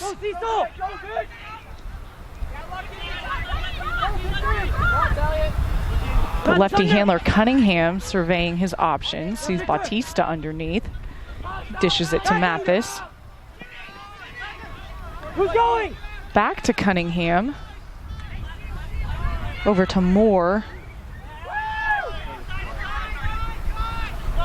Frolickstein now. Little dish to Mathis. Over to Cunningham. Bautista. 30 seconds remaining in the third quarter. Big swing around looking for Mathis. And looks for Masola. Masola with the layout grab for the score. And Austin scoring with 14 or less than 14 seconds left in the quarter. They got that D with a good over 2 minutes left in the quarter, so they took their time, definitely took their resets, but they were intelligent enough to know, okay, it's getting close. We need to make sure we finish this point, score it. Maybe it was a little bit further than they would have liked as far as having a bid for that disc, but at the same time, they worked the entire width of the field, found the guy on the other side, and it ended up being a good score. So 21-17, 13.9 seconds left in the third quarter. Ethan Pollock has taken off his cleats, so he will not be returning to the game.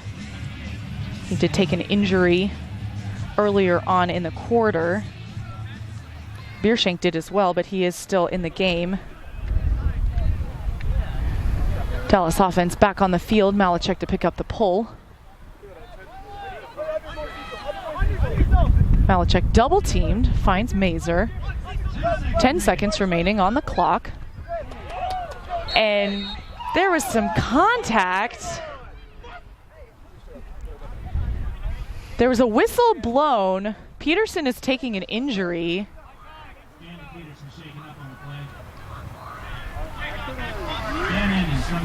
Emmons to come on. I believe it is a foul call. So Dallas will advance the disc 10 yards. Emmons to pick up, having substituted for Peterson.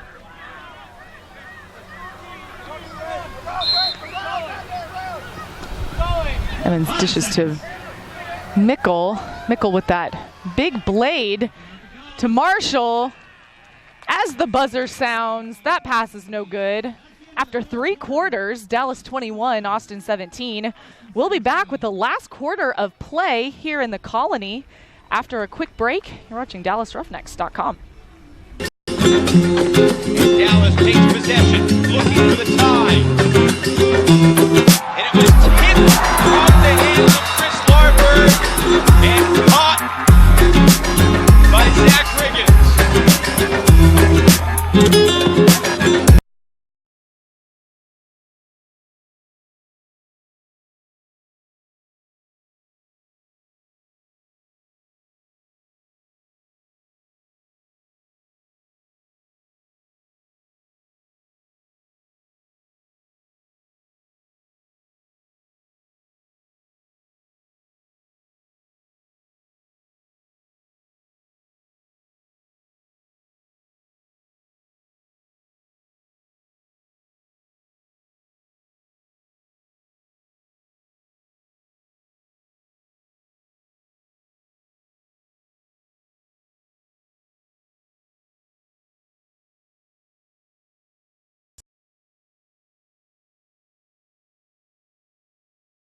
Three convenient locations in the Little Elm and Frisco area, and just like our name says, we offer twice the amount of ice sold at other stores. That's 20 pounds of fresh, clean ice delivered 24/7 in a bag, or in your cooler to chill your favorite beverages, or in your bath for those aching muscles. We've always got your ice, and because we manufacture and package our ice and water on site, our price always beats the competition. Delivery services are also available, so check us out at besticetogo.com for the location nearest you.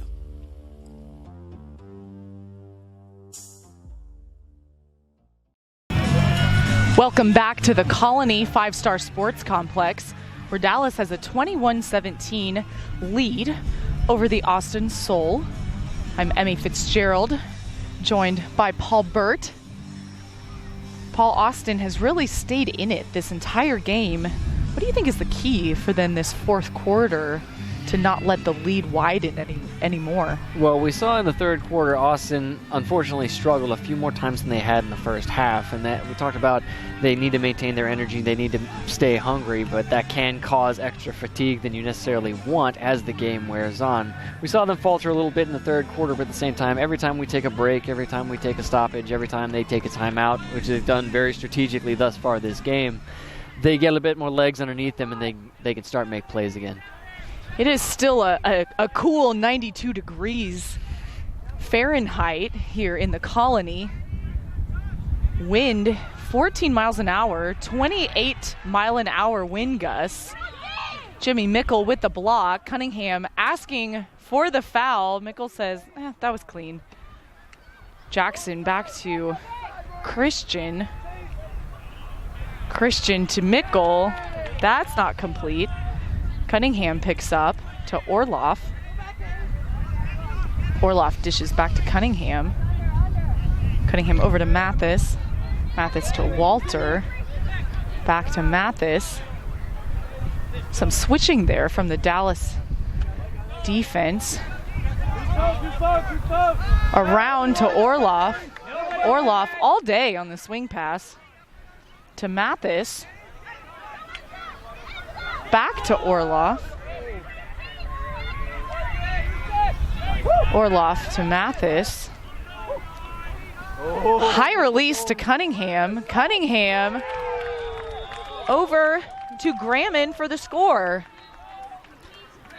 See Austin once again doing a really good job of breaking Dallas's mark and working into the backfield. So far, Dallas has not much challenged with their marks. That a round break mark pass that breaks the mark back into the backfield. What you gain from that when Austin does that, they use the width of the field far more. They generate more opportunities because you're changing the angle of attack. So far, if you prioritize that defensive or that break mark throw that goes into the backfield and swings across the field, then you offer the opportunity for a possible inside-out break mark pass to go upfield, but at the same time, that's a harder pass in an unpredictable win. So Dallas right now needs to make some kind of adjustment to make sure Austin doesn't get those resets that make them have to run back and forth across the field. Plenty of time left in the game. Austin down by 3. Mazer picking up for Dallas. Over to Malachek. Another side stack from Dallas. Little handler movement there. Over the top to Coffin. Coffin under to Marshall. Marshall to Malachek. Malachek chasing it down, out of reach. Aubrey Davis picking up for Austin. Over to Walsh. There's a whistle. That's a stall. So Dallas will pick it up in the red zone. On the far sideline corner, we'll see if they use the field or generate an early opportunity. Whistle signifies it's in. Mazer over to Malachek. Swings across the field to Mickle. He keeps swinging. The continue to Hogg for the score.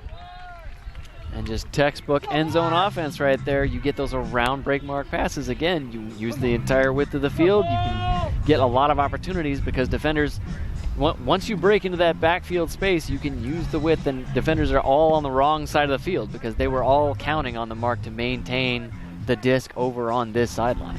A break train, if you will, kind of keeps that going. That brings it to Mickle's 3rd assist of the game, Hogg's 2nd goal. 22-18, just under 10 minutes remaining in the 4th quarter.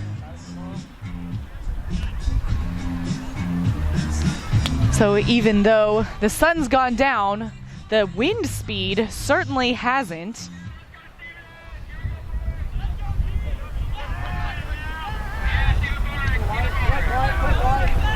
Now Austin centering to Vargas. Vargas to Walter, very tall receiver, to Mathis. Mathis up to Orloff, on and out of reach for Orloff.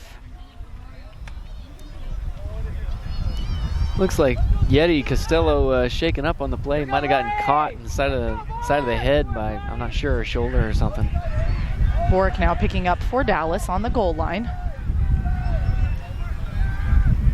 Looks for Costello. Costello, of course, one of the captains of Dallas last season. And Borick diving to keep that disc alive. At the back of the Dallas end zone, Costello with the strike cut gets it to Eberle. Coach player Eberle says, timeout, let's get our offense on the field.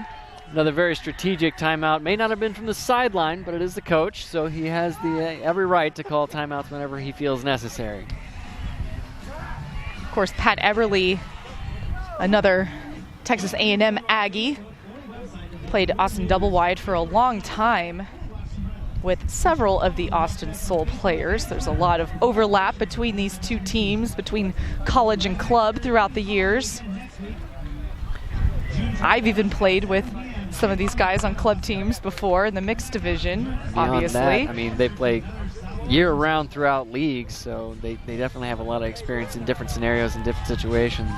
Now, I would not be surprised here if Austin ran some form of a double team or some form of a zone to kill an initiation play from Dallas. You have them on a sideline, coming out of their end zone, got a full field to try and score, and they're still going into a headwind. This is a good opportunity to throw something new, throw something different.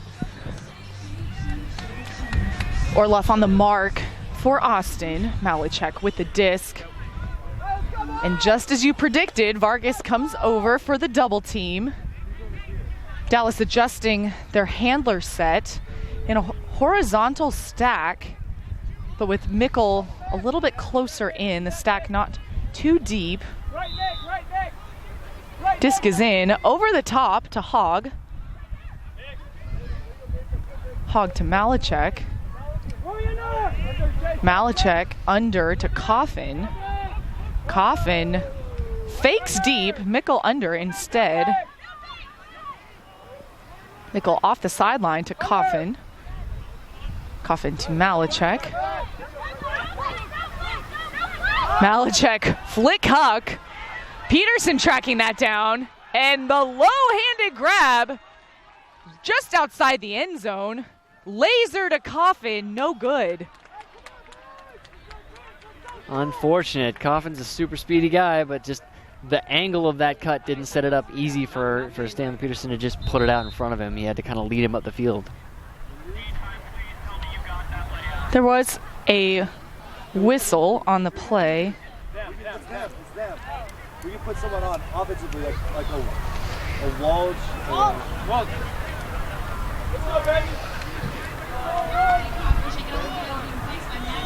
Not sure what the substitution is for. Andrew Walsh is coming on the field to sub for Carlos Vargas. It looked like Abe Coffin went off with a potential cramp injury, and consequently Dallas needed to take a sub. Now Grayman with the disc to Mathis. Mathis looking for Walter. Kai Marshall is nearby. Tall guy versus tall guy. Walter with the reception. Corner of the end zone to Walsh for the score. And it was an excellent job by Walter maintaining position. Even though he had to make sure he stayed in bounds, he kept it in by about maybe a yard or so while bodying out to make sure that Marshall didn't have a chance to come over the top and get a play. After he got it on that front corner, it was just a look at the matchup. He had Walsh versus Malachek. Walsh known as a cutter. He's going to get open when he has space to work with. Malachek known as a handler, not necessarily his strength to play defense in a short field game. Definitely saw the opportunity, and they capitalized on it.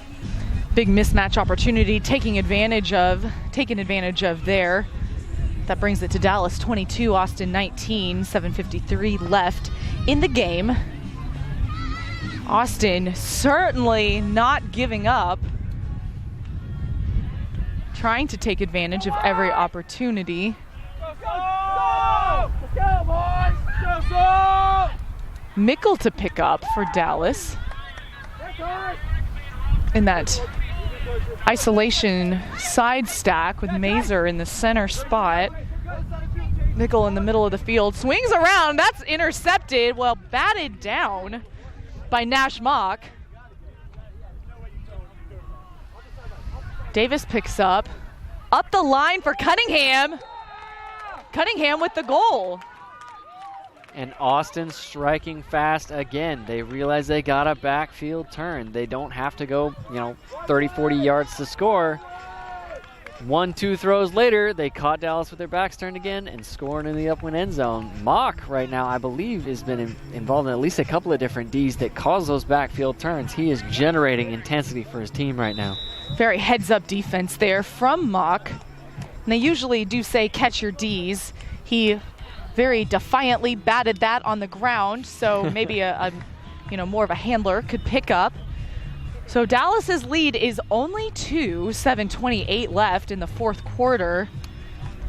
I believe a timeout was called. We have a bit of lull in action. It does not look like the teams are quite setting up for their pull and reception. Austin here showing some intensity, getting those backfield turns and firing off on it, right? They're doing what they need to do to generate some kind of momentum for their team, and it's working out. They have shortened the lead. Dallas, again, it's a game of unpredictability. You need to maintain your composure. Dallas has shown moments throughout the game where they have been faltering. They have been losing that composure. And Austin, you know, you need to find anything to get energy off of. If Dallas looks like they're struggling at any point in the game, we got to run harder. You got to fuel that fire. Dallas needs to be wary of that and understand that, you know what, we can't just give these guys opportunities. We need to be more conscious about what we're doing with the disc. Carlos Vargas with the disc. It appears he'll pull. Vargas, of course, from DFW, grew up in the Arlington area, started his college career at UT Arlington, then transferred to UT Austin, where he played on Texas Tough, has stayed in Austin since graduating. So it's on the Austin Soul, known as Miho by those who know him. And his big outside-in pull rolls towards Mazer. Mazer and Malachek. Orloff is right there on the mark. Swings around to Jackson, to Coffin. Of course, Coffin living in Fayetteville, Arkansas. Jackson just recently moving to Colorado from Fayetteville. University of Arkansas guy. Malachek closing in on that dump throw. Big flick huck. Emmons tracking it down. That's a score. And that is one thing that Austin has not done tonight that they can't get caught doing too many times, giving Brandon Malachek a power position shot with less than about 40 yards to go to that upwind end zone. He's going to take that every time, especially we see some big guy like Dan Emmons basically throwing his arms up in the air. Give me the disc. Malachek with that signature flick power position inside out look. You do not want to be caught on the end of that if you are guarding a receiver when he's throwing. And Austin, to their credit, has been doing a really good job on their marks against the Dallas handlers this evening. Malachek was probably thanking his lucky stars. Oh, goodness, I can finally put it without a defender on me. Taking that shot and relishing the opportunity. So 3-point lead for Dallas. Mickle with the pull. Lots of hang time. Cunningham back to receive. That bounces off the ground. Gets to Richardson. Richardson to Walsh. Walsh back to Richardson. Richardson unguarded. Centers to Cunningham.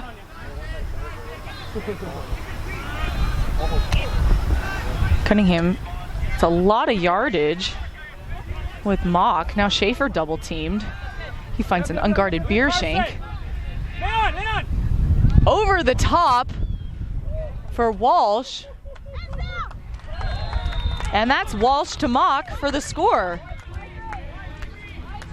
Dallas having trouble right now defensively in terms of controlling their intensity for the game. Austin, you saw last point, Austin, their pull didn't necessarily get all the way to the end zone, but as soon as it hit the ground, Austin defenders were on their guys. They were burning down on the pull, generating energy for themselves, making sure that they had intensity and pressure on the first throws. Dallas, that pull from Jimmy Mickle landed midway through the end zone. It was an exceptional pull, coming in really sharp. You are not likely going to catch that disc, but Dallas didn't get on the guys nearly as fast. Austin gains more than like a third of the field before defenders have all found their marks, all found their matchups. Dallas needs to get that intensity back in terms of putting pressure when you have that wind at your back. And it looked like there was some switching with all the double teams happening. That puts Dallas lead at 2. Malachek catches that big pull. Centers to Mazer. Mazer looking for Marshall. Instead to Malachek. There's a whistle. That's a stall. Now Austin in the red zone, knocking on the door. Cunningham picks up. Mickle on the mark. Cunningham, backhand to Bautista. Quick score answer there.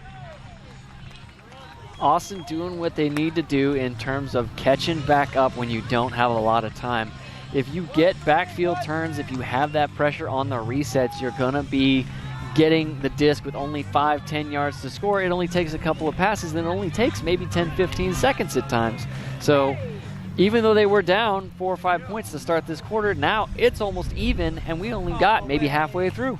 We have 6 minutes left in the game. Austin is down by 1. That was Cunningham's 5th assist of the game. He will pull for Austin.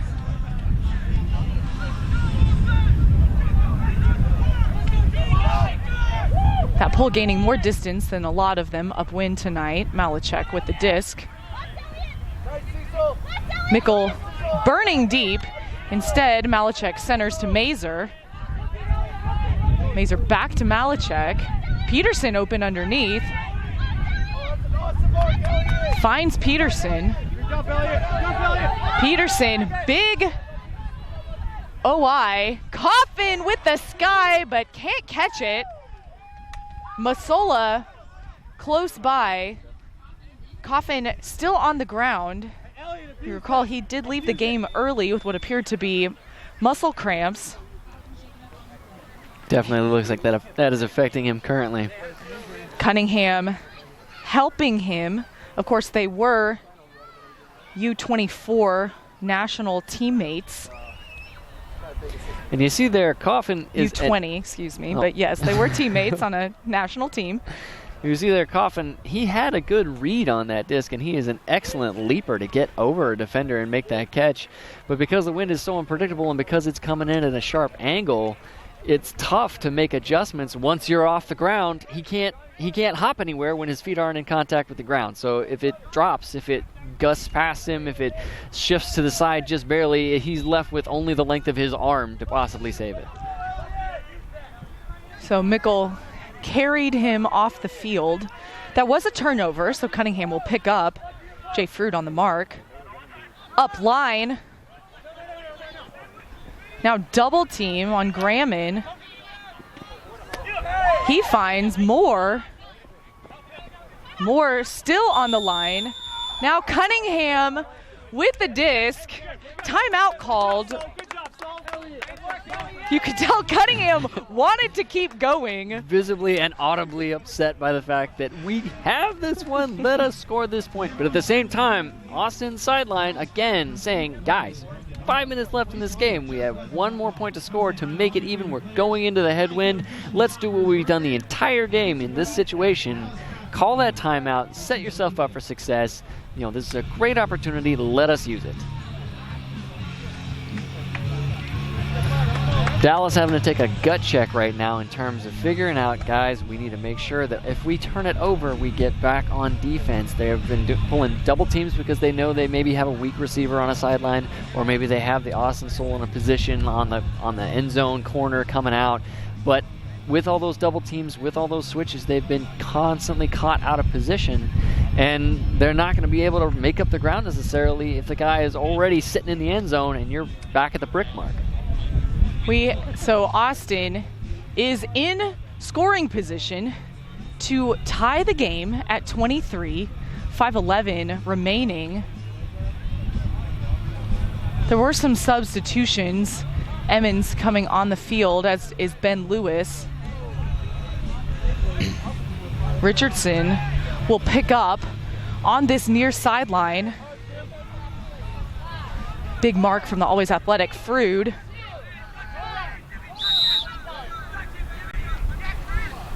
Some handler strike and fill. Oh, come on! Jesus. The camera's in the way. Right. The camera's in the There way. was a whistle on the call.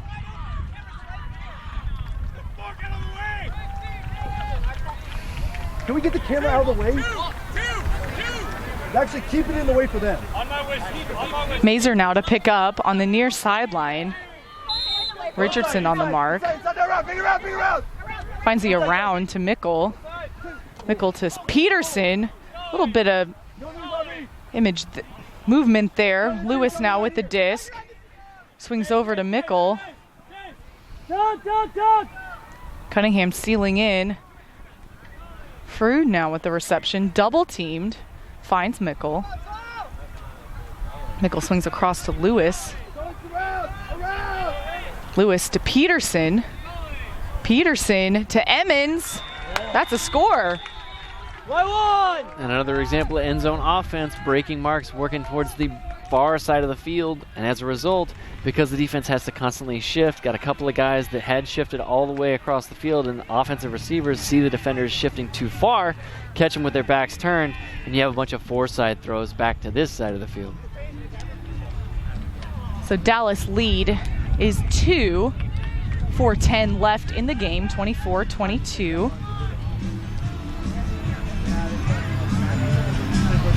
Certainly exciting back and forth action. Now Austin is still in this game, definitely gunning for it. I believe that was an offensive hold for Dallas, so even though Austin didn't score it to tie the game, that was them on defense. Their defense is giving themselves opportunities to tie it back up. Mazer to pull on the line for defense.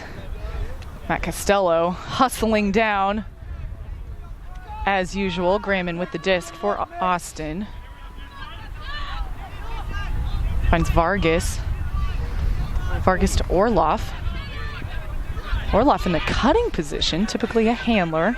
Looking for Vargas. Vargas finds him. Back to Orloff.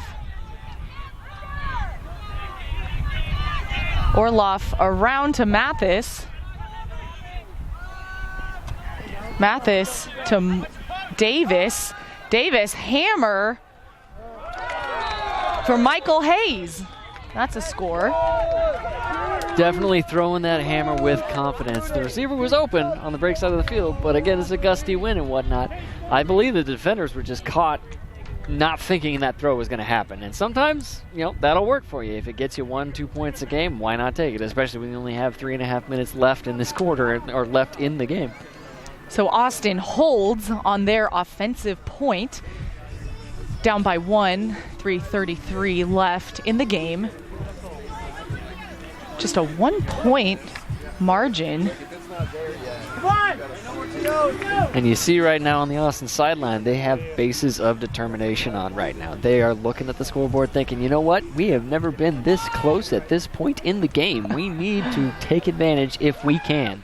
Austin with the wind in their sails. Dallas saying, well, hang on. We've got the disc. Malachek picking up the pull. Flick, Huck, Ish to Frood. There is contact. Frood catches it. Biershank and Frood both on the ground. Frood holding his hip. Possibly an aggressive play there by the defender. I mean, incidental contact will happen, but at the same time, you got that intensity going the entire time, and maybe took a play you didn't necessarily have to take. Biershank takes the injury. Frood shaken up but stays in the game. Again, he caught the disc and kept possession all the way until the whistle sounded, so he'll pick up once play resumes.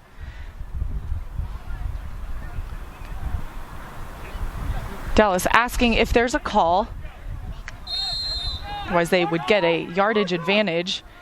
Mickle to Frood to Marshall. That's a quick score for Dallas. And that's just one of the differences between the club and the pro game. The play starts on the whistle. Some players not used to that necessarily are thinking, I need to be, I'm waiting for my guy to check the disc in as far as the first throw coming off. But when the play starts on the whistle, Dallas taking advantage, Austin not being ready. So it's 25-23. 3:19 left in the game. It's been an exciting game here in the Colony. The sun has gone down. We were treated to an amazing sunset there. Dana Emmons to pull again for Dallas. He's got a headwind to pull into this time. We'll see how that goes.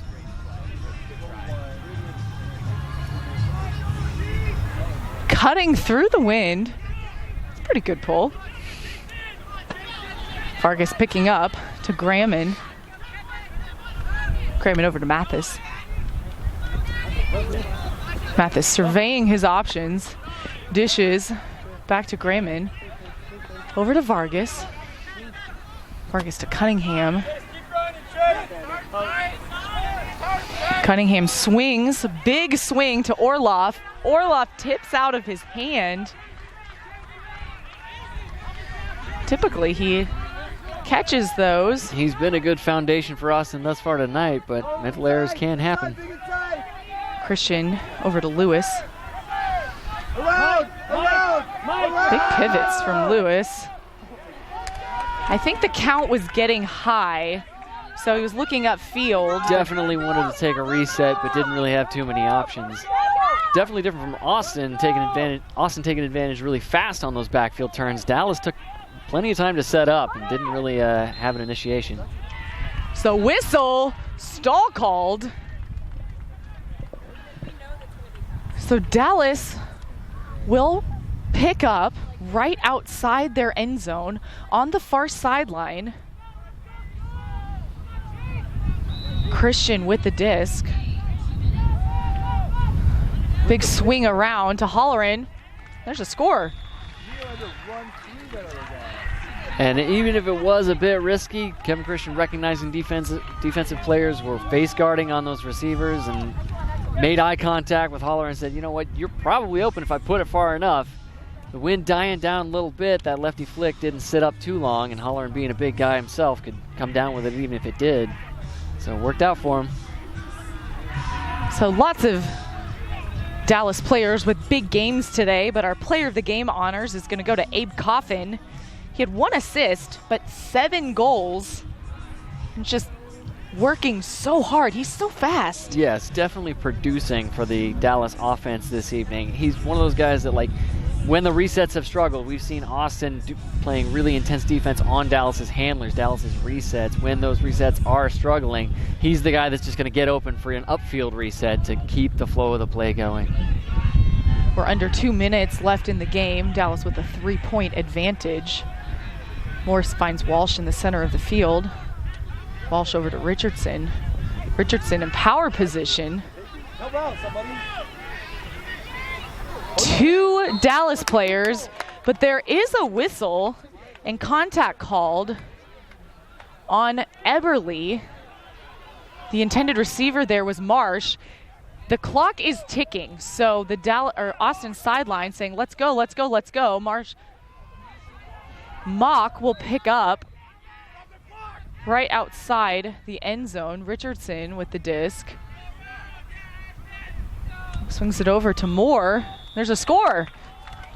Davis with the score. And unfortunate for Dallas right there, because it looked like the disc was going to sail over the receiver playing up on Jay Frood, who was poaching to try and help get the D. And the receiver was playing Frood, thinking, I have to try and get it over him. I have to out-leap this guy. But the disc was going to sail over the top of him. Unfortunately, just due to the incidental contact, you really can't not call a foul with that much contact in the space. So even though it looked like it was just going to be a clean, easy incompletion because of position defense, it turned into a foul. So Dallas with a 2-point lead, 1:13 left in the game. Austin looking to make quick conversions. Dallas O-line on the upwind side. That pull is sailing, lands in, but rolls out.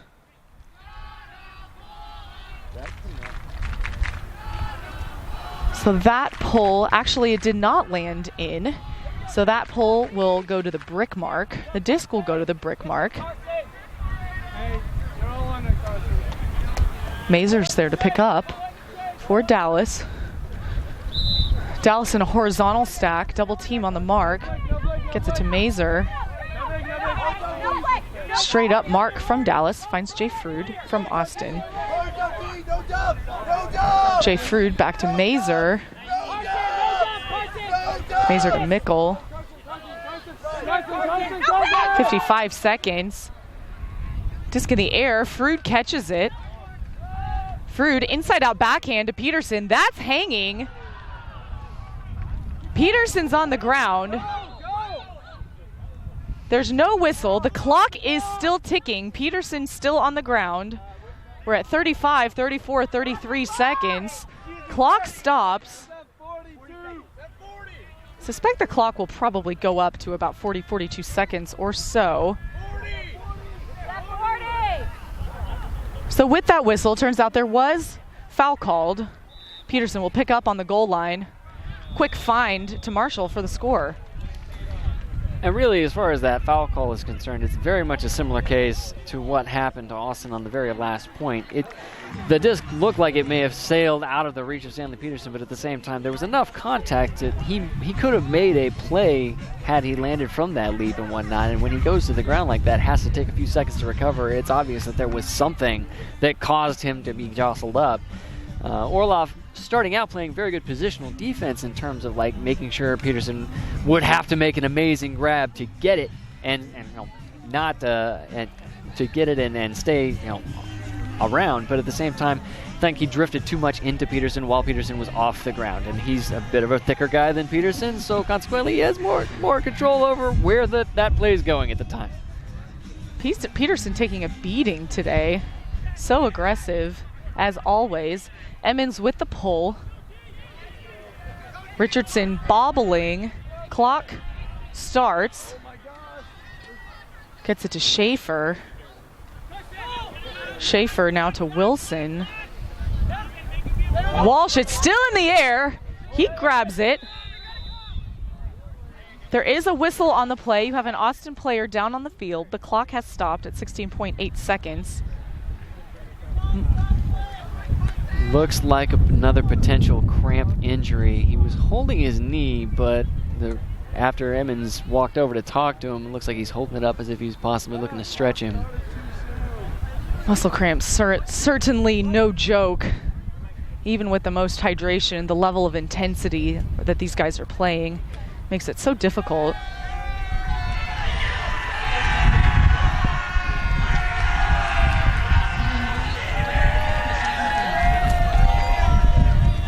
I want to say Stephen Bork substituting in for Dallas, getting a roaring ovation from the crowd that is out to see him play tonight. His fellow UTD Woof comrades, shout out to that UT Dallas program. They put together a great Callahan nominee video for Boric, which is the college MVP award. Walsh picking up. Mathis with the disc. Big huck to Cunningham. Lewis nearby, but Cunningham stays with it and scores. Excellent work by Lewis, making up the space, but at the same time being very mindful of to not hit the player when he makes his bid. We've had enough contact thus far in this quarter because of the intensity, because of the stakes that people want to be winning this game when it is this tight. Lewis recognizing, look, there's 10 seconds left in the game. I'm not going to hurt this guy. I'm going to play defense and make a play for it, but at the same time, I'm not going to go through him to get the D. And that's the spirit of the game, and the true non-contact nature of the sport is you do try and avoid contact if you can. So certainly Ben Lewis displaying good spirit in that. So we have 9.9 seconds left. Dallas with a 2-point lead. Big Blady pull, Malachek catches. Centers to Mickle, back to Malachek. Over the top, looking for Costello. We are at 3, 2, 1. That disc is in the air. Boric was going for the end zone. Had that been in the end zone, it would have been completed. But that is your game. Dallas squeaks away a win. 27-25.